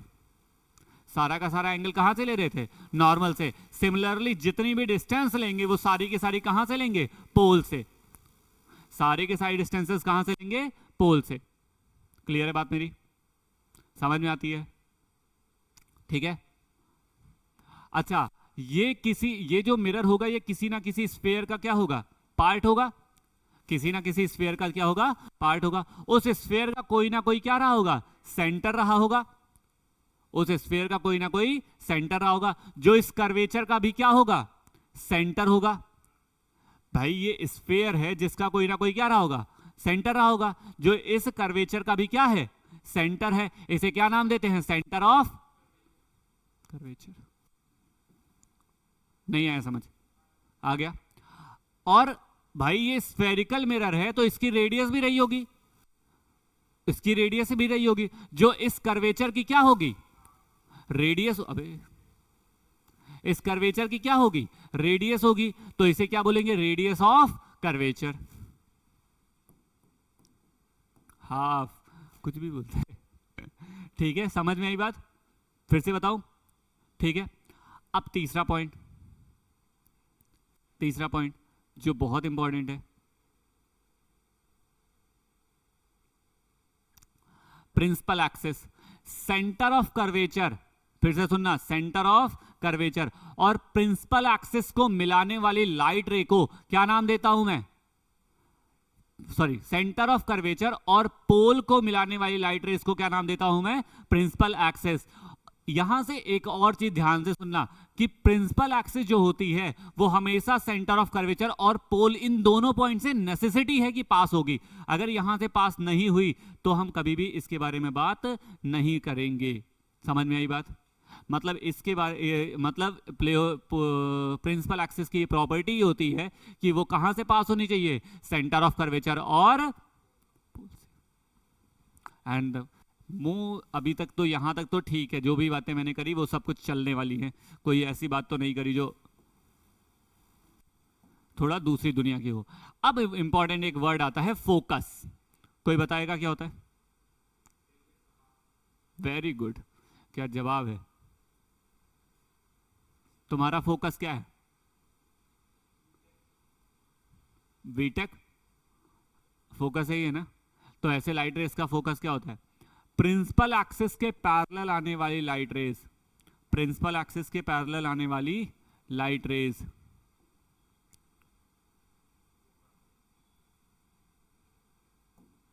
प्रिंसिपल एक्सिस को जिस पॉइंट पर कट करती हैं उसे क्या नाम देते हैं, फोकस। प्रिंसिपल एक्सिस के पैरेलल आने वाली लाइट रेज प्रिंसिपल एक्सिस को जिस पॉइंट पर कट करती हैं उसे क्या नाम देते हैं, फोकस। और पोल और फोकस के बीच की लेंथ को क्या नाम देंगे, फोकल लेंथ। पोल और फोकस के बीच की लेंथ को क्या नाम देते हैं, फोकल लेंथ। नहीं समझ आई बात, आ गई, यहां तक बात समझ में आती है, प्रॉब्लम है। अब एक वर्ड आता है अपार्चर, है सुना ही होगा सबने, अपार्चर, कोई बताएगा। हाँ, वो पर लेंथ और वो मिरर की वो लेंथ जितने से लाइट रेस का क्या होता है, रिफ्लेक्शन होता है, उसे अपार्चर बोलते हैं। मिरर की वो लेंथ जितने से लाइट रेस का क्या होता है, रिफ्लेक्शन होता है, उसे क्या बोलते हैं, अपार्चर बोलते हैं। जैसे ए बी, अब क्या कोई लाइट रे यहां से जाएगी तो वो रिफ्लेक्ट होगी क्या, नहीं होगी, यहां से जाएगी तो नहीं रिफ्लेक्ट होगी, लेकिन अगर यहां आगे पड़ेगी तो रिफ्लेक्शन होगा। ठीक है, तो मिरर की वो पर्टिकुलर लेंथ जितने से लाइट रेस का क्या होता है, रिफ्लेक्शन होता है, उसे क्या बोल देते हैं, अपर्चर बोल देते हैं। आई बात समझ,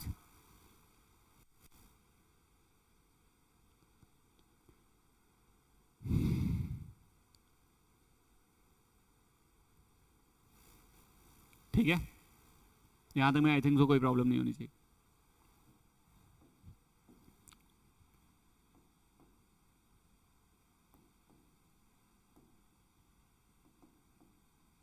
स्फेरिकल मिरर बेसिकली कितने टाइप के, दो, कॉनकेव और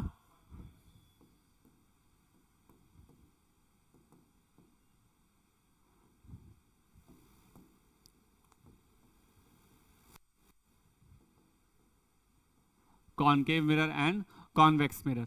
कॉनकेव मिरर कौन से मिरर्स होते हैं,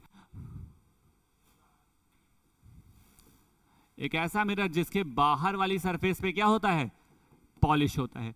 अब यहां से एक बहुत इंपॉर्टेंट सी बात देखना जरा, कॉनकेव मिरर को कभी कभी तुम्हारे साथ क्या बोला जाता है।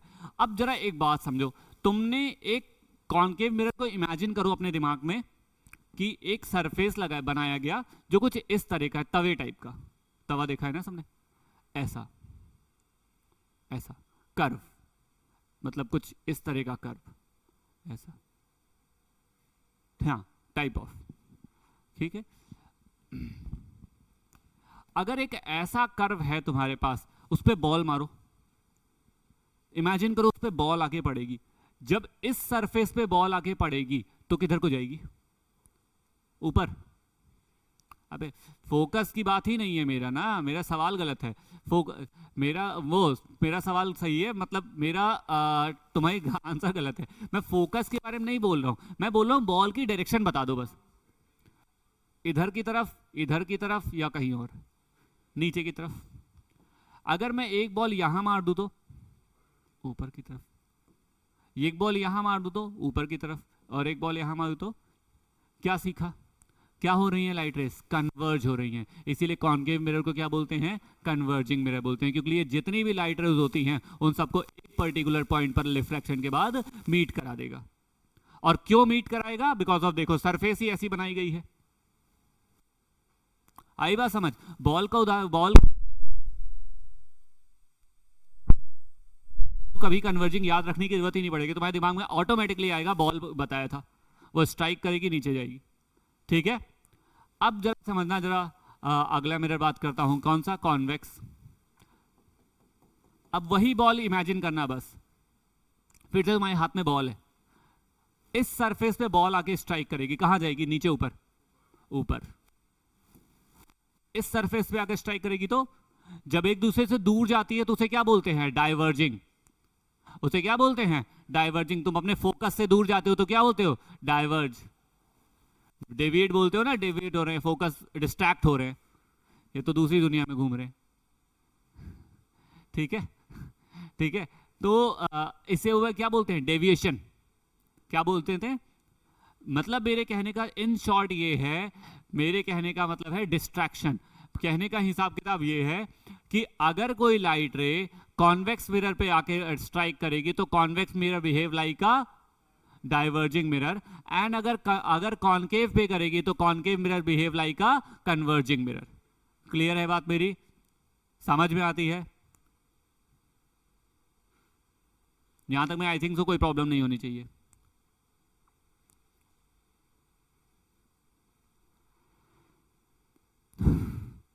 प्रॉब्लम है? कन्वर्जिंग और डाइवर्जिंग क्लियर है बात मेरी? तो जहां पे कॉनकेव मिरर लिखना वहां पे हमेशा क्या याद रखना? कन्वर्जिंग। जहां कॉन्वेक्स लिखना वहां क्या याद रखना? डाइवर्जिंग। अच्छा, ये दोनों मिरर बनाए किससे गए हैं? स्फेरिकल मिरर से। क्या किया स्फेरिकल मिरर के साथ? ऐसा देखो, हाँ, बहुत बढ़िया काम किया। तो ऐसे भी तो कट कर सकते थे, ऐसे भी तो कट कर, ऐसे ही करेंगे इवेंचुअली तो, ठीक है। अब देखो कट करके तो ये पीस ऐसे निकाला होगा, हॉलो होगा हमारा जो, अरे बॉल देखिए, बॉल, बॉल देखिए ना, बॉल को कट कर दो, बॉल बीच में हॉलो होती है। अब जरा समझना, बॉल के ऊपर वाली सरफेस पे, इस वाली सरफेस से पेंट कर दो, इस वाली सरफेस पे बॉल के पेंट कर दो, इस वाली सरफेस पे बॉल के पेंट कर दो। पेंट कर दिया तो अब लाइट रेस का रिफ्लेक्शन किधर से होने वाला है? अंदर के साइड से। कौन सा मिरर बिहेव करेगा? कौन? अब देखो जरा, अगर तुम्हें कंफ्यूजन होती है ना, मैं तो अपनी कंफ्यूजन ऐसे ही दूर किया था, ठीक है। मेरे को बहुत कंफ्यूजन होती थी कौन सा मिरर है, कि बाहर वाले, और तो मैंने ध्यान कैसे रखा कि भाई बाहर पॉलिश हो गई तो रिफ्लेक्शन किधर से होने वाला है? अंदर वाली से। अंदर वाली का मतलब क्या? यहां पड़ेगी तो उधर जाएगी, यहां पड़ेगी तो उधर जाएगी। इसका मतलब कौन से मिरर हो गई? कॉनकेव। नहीं समझे? नहीं समझे? मतलब मैंने सोचा, मैंने ये ध्यान रखा कि भाई इधर पड़ेगी तो इधर चली जाएगी, और इधर पड़ेगी तो किधर जाएगी? इधर जाएगी। इसका मतलब ये लाइट रेस को कन्वर्ज कर रहा है, मतलब कौन सा मिरर? कॉनकेव। और अगर, हाँ सॉरी, अरे तो मिरर घुमा दो, मेरा सन इधर है, बताओ क्या करोगे? मेरी मर्जी है, मेरा सन जिधर रहेगा। मैं डायग्राम में कुछ भी बना सकता हूँ, जरूरी नहीं है।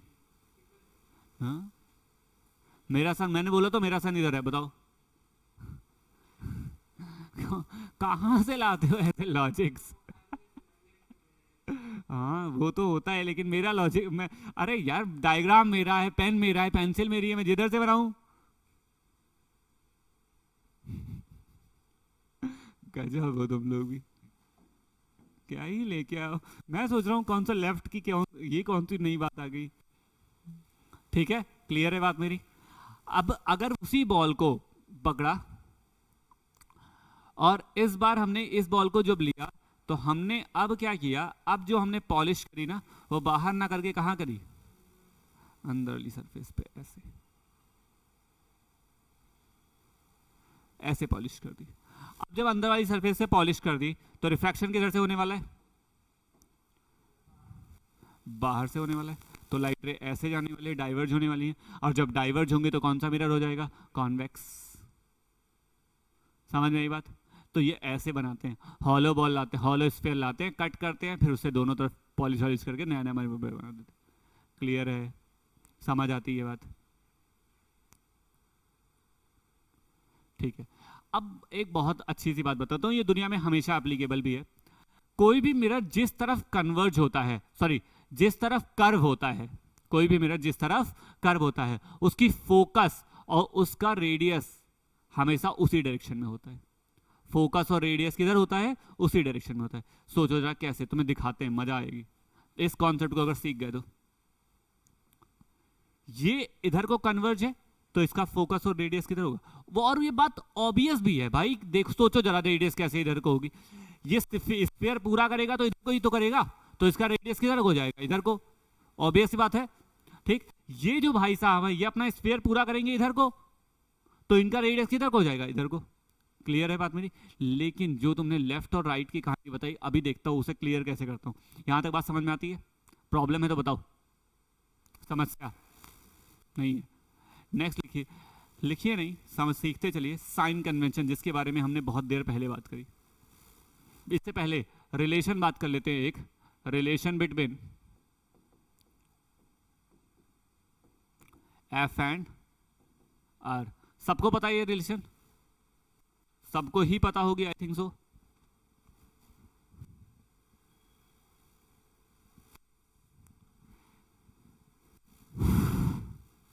ठीक है, किसी को ना पता हो तो बता दो मुझे, तो मैं बता देता हूं। F is equal to R by two होता है। F is equal to R by two होता है। ठीक है, समझ में आ रही है बात? F इज इक्वल टू क्या होता है, आर बाई टू होता है। नहीं है? ठीक है। अब एक बहुत इंपॉर्टेंट पॉइंट के बारे में बात करते हैं, जरा ध्यान से देखना। कौन सा मिरर है बेटा, कॉनकेव। अब ये मिरर अगर इधर को रखा हुआ है तो इसकी फोकस किधर को पड़ेगी, इस डायरेक्शन में पड़ेगी। इसको हटाओ और यहां पे पहले ये समझो, कार्टेशियन प्लेन का नाम सबने, which is known as a X Y plane, Cartesian plane, coordinate plane, अलग अलग नामों से जानते हैं। ठीक है, कार्टेशियन से आपने डिस्कवरी की, इससे इनका नाम कार्टेशियन पड़ गया, कार्टेशियन प्लेन पड़ गया। ठीक है, क्या बोलता है कार्टेशियन प्लेन? ये बहुत क्लियर बात बोलता है कि अगर आपने एक्स एक्सिस के पॉजिटिव डायरेक्शन में मूवमेंट लिया तो हमेशा क्या लिख, पॉजिटिव, सॉरी मतलब एक्स एक्सिस के राइट में मूवमेंट लिया तो हमेशा क्या लिखने वाले हो, पॉजिटिव। और एक्स एक्सिस में अगर नेगेटिव में मूवमेंट लिया तो क्या लिखने वाले हो, नेगेटिव। क्लियर है? इतना जितना बता रहा हूं बॉस इतना याद रखना।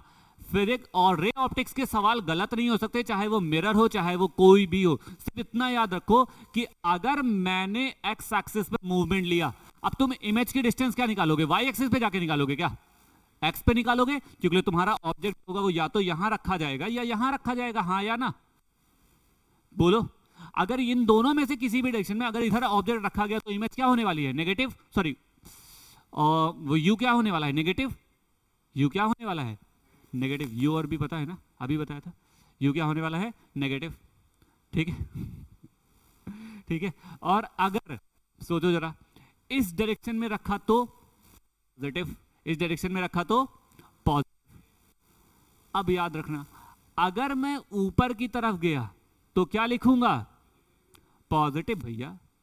और अगर डिनोमिनेटर में गया तो क्या लिखने वाला हूं, सॉरी मतलब नीचे की तरफ गया तो क्या लिखने वाला हूं, नेगेटिव। मैथ्स में डिनोमिनेटर दिमाग में चल रहा है।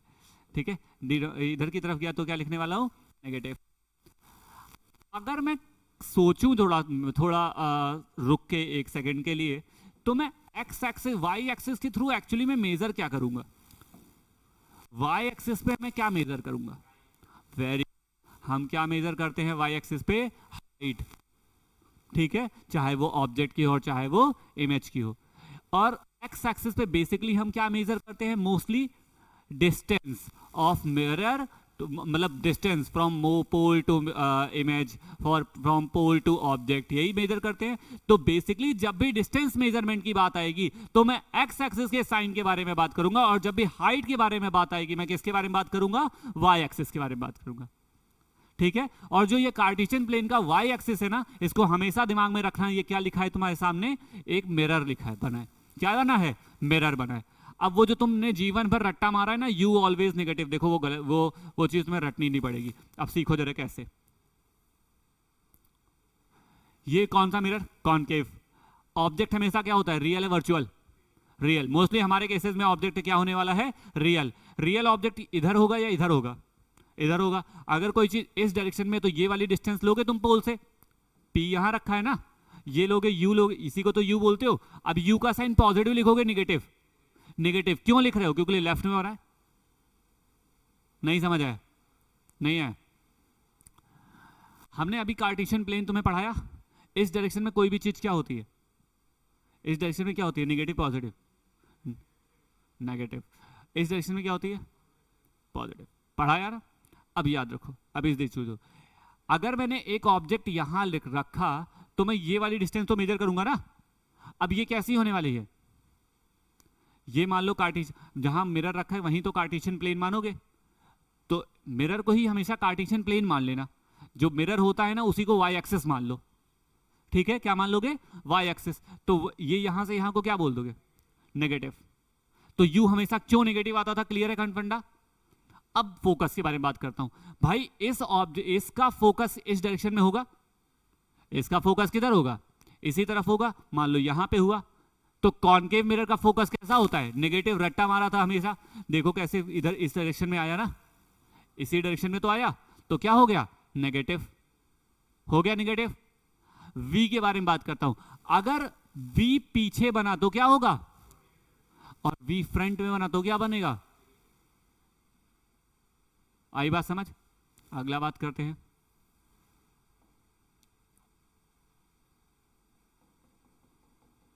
लो तुम्हारा लेफ्ट,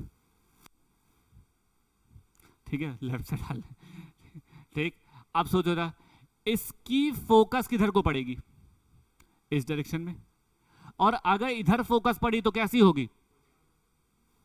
क्या पढ़ते थे? कॉन्वेक्स लेंस की फोकस क्या होती है? यू किधर को पड़ने वाला है? इधर की तरफ। तो यू कैसा होता है? नेगेटिव।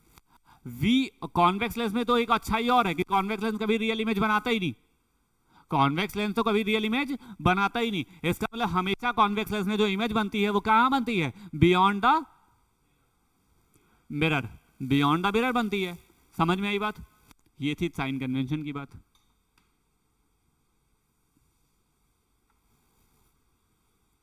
समझ में आया साइन कन्वेंशन? रटना तो नहीं पड़ेगा।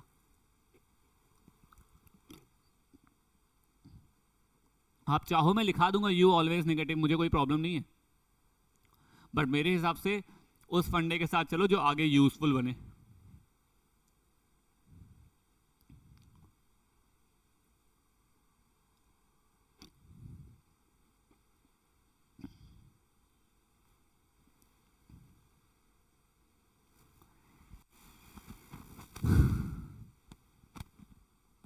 समझ आ रहा है?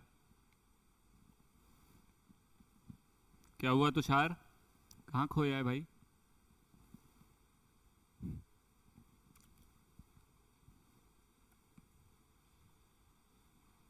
वो एक मूवी का सीन है, स्त्री टू देखी है किसी ने? स्त्री टू, स्त्री टू, वो याद आ गई मुझे। चलिए, नेक्स्ट लिखिए मिरर फॉर्मूला। मिरर फॉर्मूला,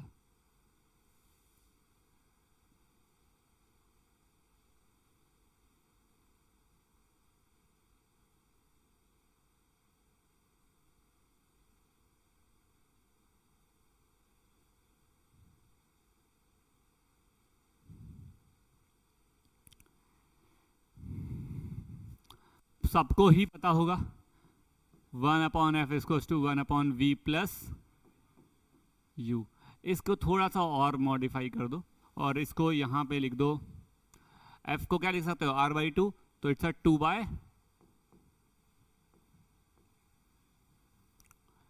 नहीं समझ आया, अरे f को r/2 लिख दिया तो रेसिप्रोकल हो गया 2/r हो गया,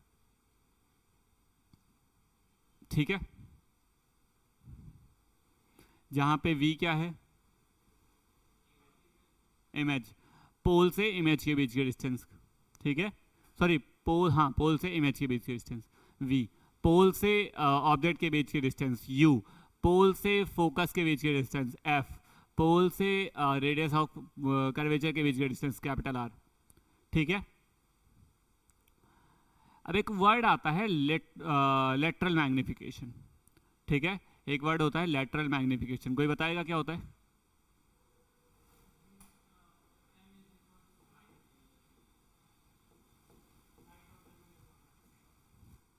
height of image to the height of object, मतलब लेटरल मैग्निफिकेशन जो होता है वो डिफाइंड ही होता है इसी की मैथमेटिकल इक्वेशन से कि it is a ratio of height of image to the height of object. मतलब हाइट ऑफ इमेज को अगर हाइट ऑफ ऑब्जेक्ट के साथ कंपेयर करूंगा तो वो जो देखे जाएगा वो कौन सी क्या होगा, लीनियर मैग्निफिकेशन होगा। अच्छा चलो बताओ लीनियर मैग्निफिकेशन की यूनिट क्यों? दोनों दोनों की यूनिट मीटर सेंटीमीटर किसी ना किसी चीज में आएगी, कैंसिल आउट होके जाएगी तो क्या बचेगा, कुछ नहीं, which is also equal to minus V by U. अब इसमें तुम कई सारी रिलेशन बना सकते हो, अगर m के बारे में तुम लिखने पे आए ना तो इतनी रिलेशन बना सकते हो कि तुम मतलब प्राण खा जाओगे। देखो कैसे, मैं एक दो बना के दिखाता हूँ, ये सब बना सकते हो तुम्हें अगर चाहिए हो तो।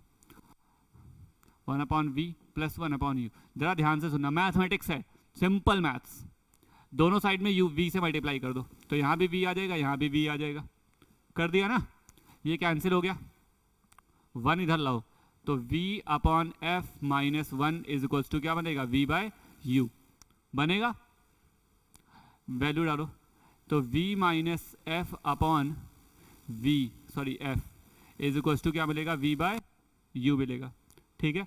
अच्छा माइनस से माइनस कॉमन कर लेता हूं मैं इधर, तो यहाँ पे क्या मिलेगा, f माइनस वी अपॉन क्या मिलेगा, f is equals to v/u, minus को उधर भेज दो तो माइनस का v/u की वैल्यू क्या आ गई,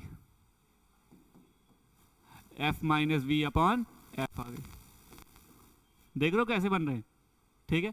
अगर मैं इसी इक्वेशन में जरा ध्यान से देखना, नहीं समझ आएगा, आया, अगर इसी इक्वेशन में मैं u से डिवाइड कर देता, पूरी जगह पे हर जगह पे u से डिवाइड कर देता, ठीक है, तो अब क्या आने वाला था देखो जरा, अगर मैं इसी इक्वेशन को u से डिवाइड करता तो क्या बनता। बेसिकली तुम्हें फॉर्मूला सिखाना काम नहीं है, वो सॉरी तुम्हें ये बताना काम नहीं है, बेसिकली तुम्हें फॉर्मूला सिखाना काम है कि कैसे ये भी बन सकता है, ठीक है। u/f is equals to u/v minus 1 sorry plus 1, मैंने डायरेक्टली कैंसिल भी कर दिया, u/u को डायरेक्टली कैंसिल कर दिया, नहीं समझ आया, आ गया, इसको इधर ले आओ तो माइनस का u/v इज इक्वल्स टू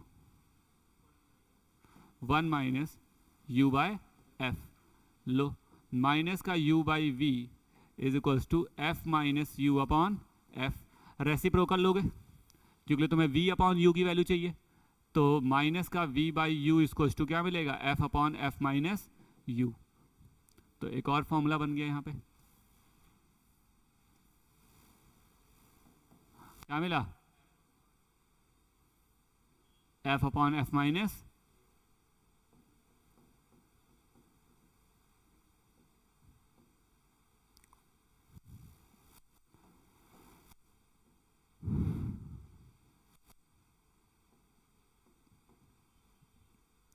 बन गए नहीं इतने सारे फॉर्मूले, बनाते रहो कल तक, ठीक है। अब तुम्हारा मन करे तुम रेडियस में बनाओ, तुम्हारा ऐसे ऐसे ही करते रहो 2-3 दिन, मैं फॉर्मूले बनाऊंगा, क्लियर है बात मेरी, नहीं आया, आ गया, नोट करना है तो कर सकते हो, एटलीस्ट ये कर लो, ये वाला इंपॉर्टेंट है, कर लिए।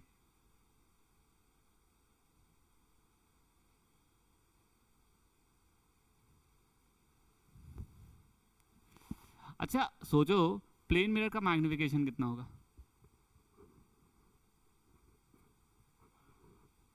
हाँ? क्यों? बहुत बढ़िया, जीरो।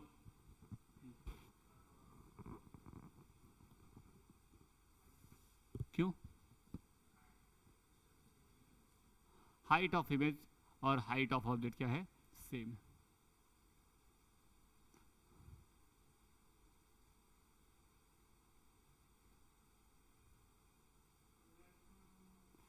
हाँ बेटा, लेंस।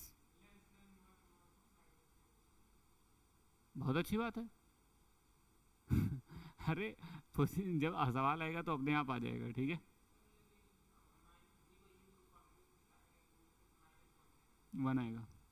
रियल ऑब्जेक्ट के वर्चुअल इमेज भी तो बनाता है, साइन भी तो चेंज होगा। देखो अब तुमने बोली छेड़ ही दिया है तो बता ही देते हैं। ये मिरर है, ठीक। यहाँ से रख दो, यहाँ से तुमने, ये तुम हो 10 सेंटीमीटर पे मान लो यहाँ से, ठीक है। 10 सेंटीमीटर, तुम्हारी इमेज भी कितनी बार पे बनेगी? 10 ही पे बनेगी। यू का साइन क्या लिखोगे? -10। वी का साइन 10। क्यों माइनस? तो एम इज टू माइनस का 10 अपॉन -10, कैंसिल हुआ, कितना बचा? अगर किसी को मान लो, किसी को ये बुक करना है कि नहीं सर मेरे को बताओ हाइट से, तो एम इज टू क्या पता है? HI upon HO। Real object की कैसी वो इमेज बनाता है? वर्चुअल। रियल ऑब्जेक्ट हमेशा क्या होता है? एरेक्ट। रियल ऑब्जेक्ट सीधा होता है ना भाई। तो मान लो 10 सेंटीमीटर है, तो 10 सेंटीमीटर, इमेज भी कितनी? 10 ही। नहीं आया? आ गया, बहुत बढ़िया।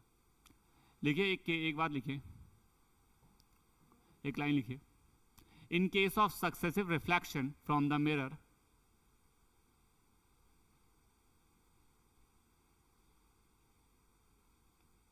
in case of successive reflection from the mirror, the overall lateral magnification, the overall lateral magnification, the overall lateral magnification,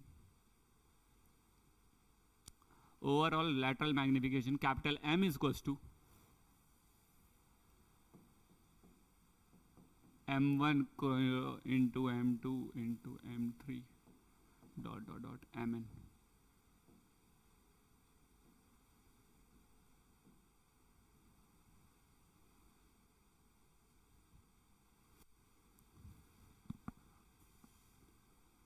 नहीं है, ठीक है। ये होता है आपका वो, सॉरी, हाँ।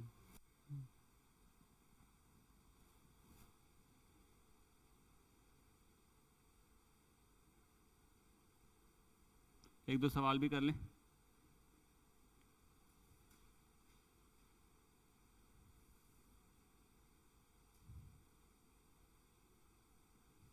मिरर से एक तो सवाल बहुत कम आते हैं, जब मिरर से सवाल जब भी आया है तो उसके साथ में आया। चलो एक लिखो, मिल गया। अच्छा सारे तो मैथ्स वाले ही हो ना, तो ग्रुप में भेजे दे रहा हूँ।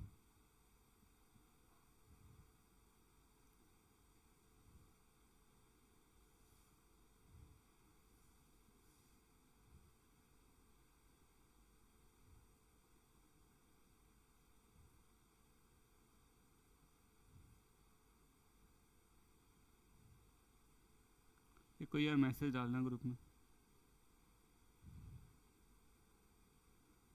मिल गया।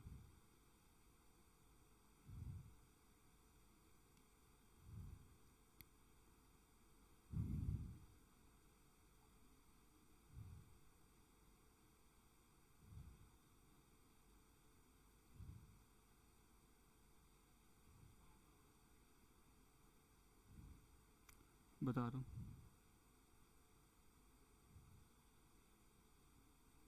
क्वेश्चन नंबर 12, जो बगल में स्लाइड्स चलती हैं पेज नंबर 17 पे। Question number 12, page number 17।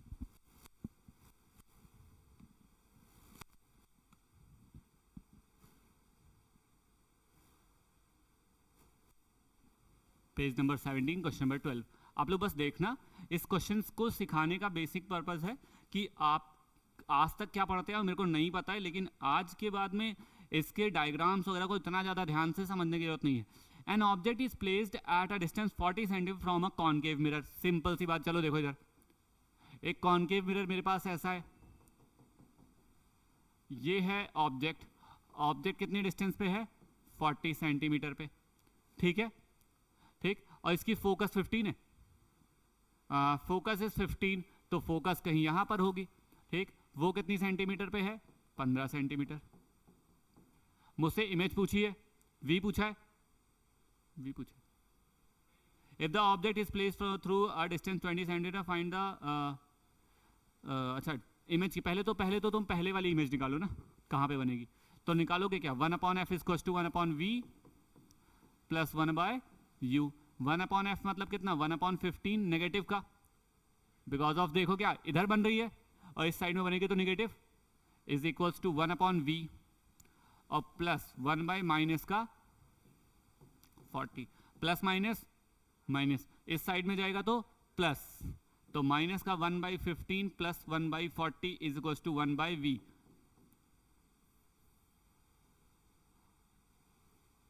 ठीक है, कितना एलसीएम होगा? 60 नहीं, वैसे तो 600 लिख सकता हूँ, बट मैं सोच रहा हूँ 120, ठीक है। कितना? -8 + 3 is equals to 1/v, -5/120 is equals to 1/v, it's 24। तो v कितना आ गया? माइनस का 24। माइनस का साइन क्या रिप्रेजेंट कर रहा है कि इमेज कहाँ बनेगी? इस साइड में बनेगी, 24 सेंटीमीटर पे, कहीं पे यहाँ पे बनेगी और इन्वर्टेड बनेगी, क्योंकि रियल इमेज है तो कैसी बनेगी? इन्वर्टेड बनेगी। पहली वाली इमेज आ गई। अब उन्होंने बोला है कि अगर ऑब्जेक्ट कहाँ पे रख दिया जाए? 20 सेंटीमीटर पे रखा जाए, तो ऑब्जेक्ट के चेंज करने से क्या फोकस चेंज हो जाएगी? नहीं होगी। तो मतलब 1/f इक्वल्स टू, फिर से लगाएंगे 1/v प्लस 1/u, 1/- का 15 प्लस का 1/20 इज इक्वल्स टू कितना? 1/v। मैंने कुछ जल्दी बहुत तेजी से कर दिया, पूछो क्या? मैंने ये बीच वाली लाइन में माइनस प्लस माइनस को माइनस लिखा और फिर माइनस को प्लस कर दिया।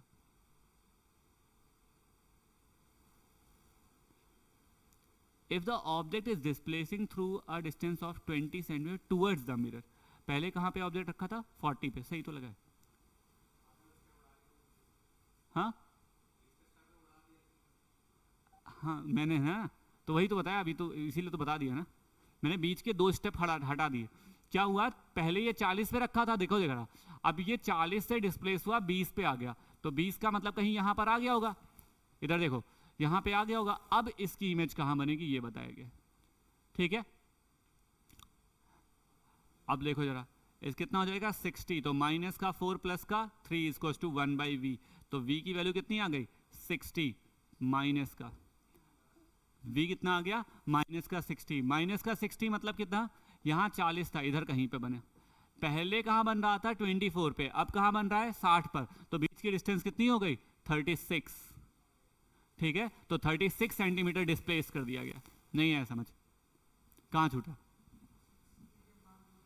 हाँ, अब देखो यहाँ से ये इमेज कहाँ बनी? 60 पर।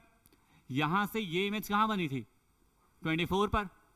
24 पर, तो दोनों इमेज के, अब ये इतनी डिस्टेंस अगर 24 है तो ये कितनी होगी? 36 ना भाई। तो पूछा गया था कितना इमेज डिस्प्लेस हो गई है, तो 36। क्लियर है बात मेरी?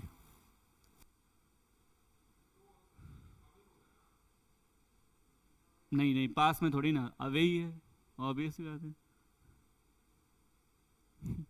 पूछ कैसे रहा है?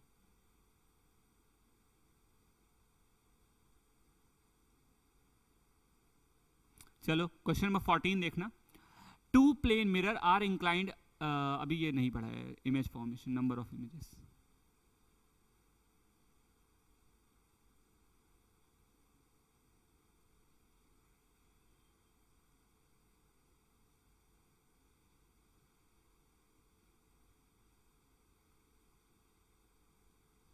चलो अब ये क्वेश्चन बिना पेन बिना कॉपी के करेंगे। Question number first, page number, जो स्लाइड्स चलती हैं, पेज नंबर 20 पर क्वेश्चन नंबर फर्स्ट।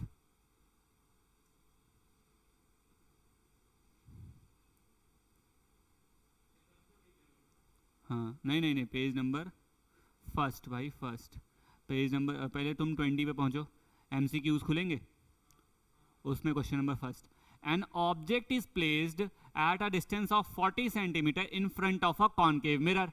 एक कॉनकेव मिरर है जिसके सामने हमने क्या रखा है, कॉनकेव मिरर है जो जहां पे ऑब्जेक्ट रखा गया है कहां पर, 40 सेंटीमीटर पर, और फोकस कितनी है, 20। अब एक बात सोचो था, कॉनकेव मिरर में यहां ध्यान दे समझना, ये इमेज फॉर्मेशन पढ़ी होगी, इमेज फॉर्मेशन क्लास 10th में भी पढ़ी होगी, 12th में पढ़ी होगी, तो 10th वाली बात करते हैं या 12th वाली बात करते हैं, जरा ध्यान से सुना। ऑब्जेक्ट कहां रखा है, ऑब्जेक्ट रखा है, एक केस ही है केवल कॉनकेव मिरर में जब वर्चुअल इमेज बनती है, और वो कौन सा केस होता है, when the object present between the focus and pole, pole और फोकस के बीच में होती है, तो इमेज कहां बनती है, बियॉन्ड द मिरर बनती है। बाकी किसी भी केस में हमेशा क्या बनती है, रियल और इन्वर्टेड बनती है। तो पहला ऑप्शन, इसमें से ऑप्शन देखो, real inverted, real inverted, real erect, तो सी ऑप्शन तो वैसे ही वो हो गया, एंड वर्चुअल इन्वर्टेड भी खत्म हो गया, तो दो ऑप्शन बचे, पहला और दूसरा। अब जरा समझना, ऑब्जेक्ट जैसे जैसे, इधर देखना जरा, ऑब्जेक्ट जैसे जैसे, अब इसका फोकस कितना है 20 में, तो रेडियस कितनी होगी 40, F equal to R by 2 है ना, तो कितना हो जाएगा 40, मतलब ऑब्जेक्ट कहां पे रखा है, ऑब्जेक्ट कहां पे रखा है, सेंटर ऑफ कर्वेचर पे, तो इमेज भी कहां पे बनेगी, सेंटर ऑफ कर्वेचर पे, तो सेम साइज की बनेगी। इट्स मीन कि बी ऑप्शन करेक्ट ऑप्शन। अब इसके लिए पेन कॉपी की जरूरत ही नहीं है। अब अगर तुमने पेन और कॉपी यूज किया ना, तो इस क्वेश्चन में तुम टाइम पास कर रहे हो, नहीं समझे बेटा, आपको आया?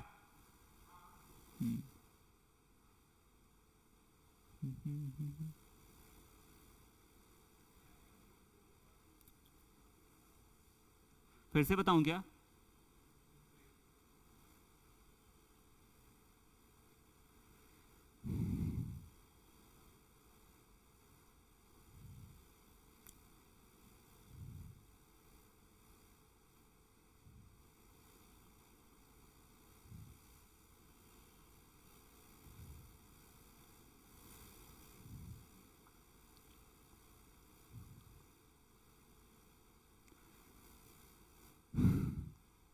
जो मिरर से रिलेटेड जितनी कहानियां थी ना, हमने लगभग पढ़ ली हैं, ठीक है, मिरर से रिलेटेड जितनी भी कहानियां थी वो लगभग पढ़ ली हैं।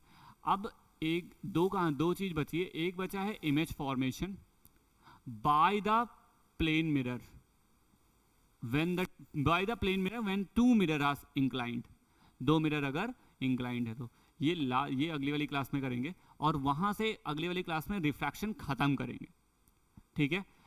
आपका होमवर्क ये है कि आप एटलीस्ट अपनी 11th-12th स्टैंडर्ड की जो बुक्स थी उसमें जो मिरर वाले सेगमेंट्स हैं उनको अच्छे से रीड करिए, उनको अच्छे से पढ़िए, उनमें अगर कोई प्रॉब्लम आती है तो पूछिए, बट सवाल लगाते रहिए, ठीक है।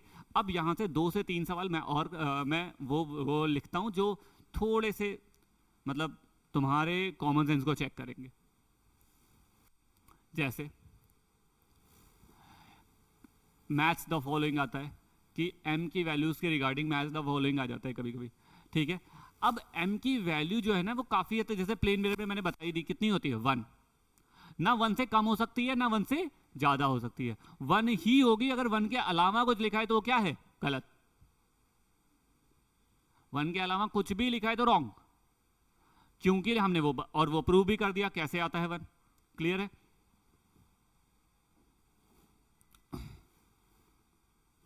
एक सवाल याद आ रहा है मुझे थोड़ा थोड़ा, पूरा याद आ जाए तो फिर बता दूं।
इतनी बातें दी गई और बोल दिया गया find the height of image.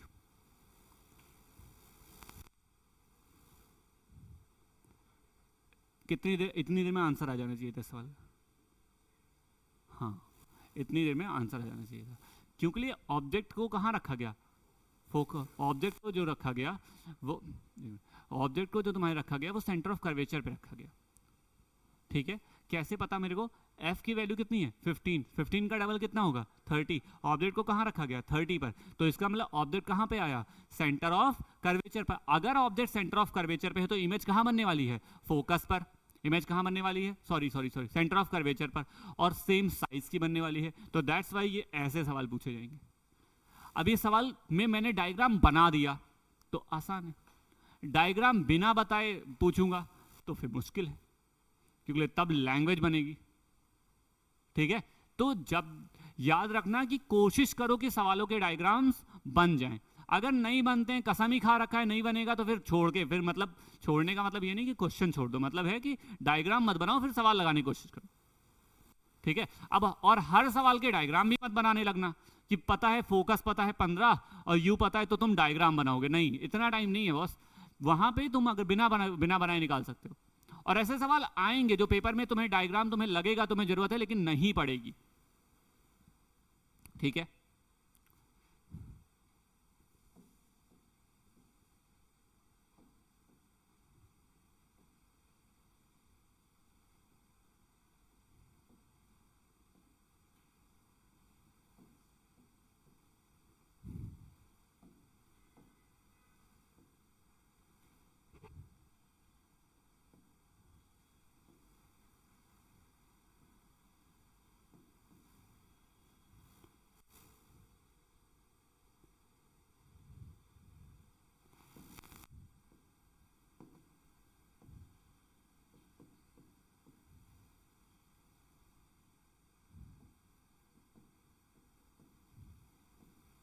बताओ,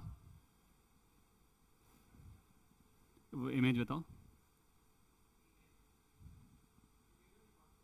अरे ले यार,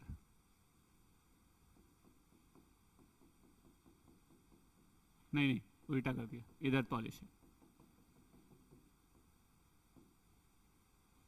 क्लीन अप।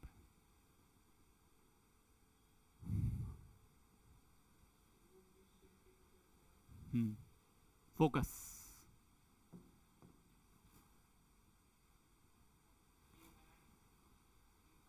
कैसे,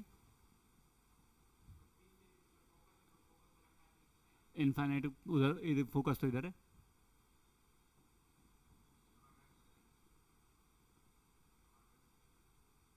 सॉरी, इनफाइनाइट से आगे कहाँ,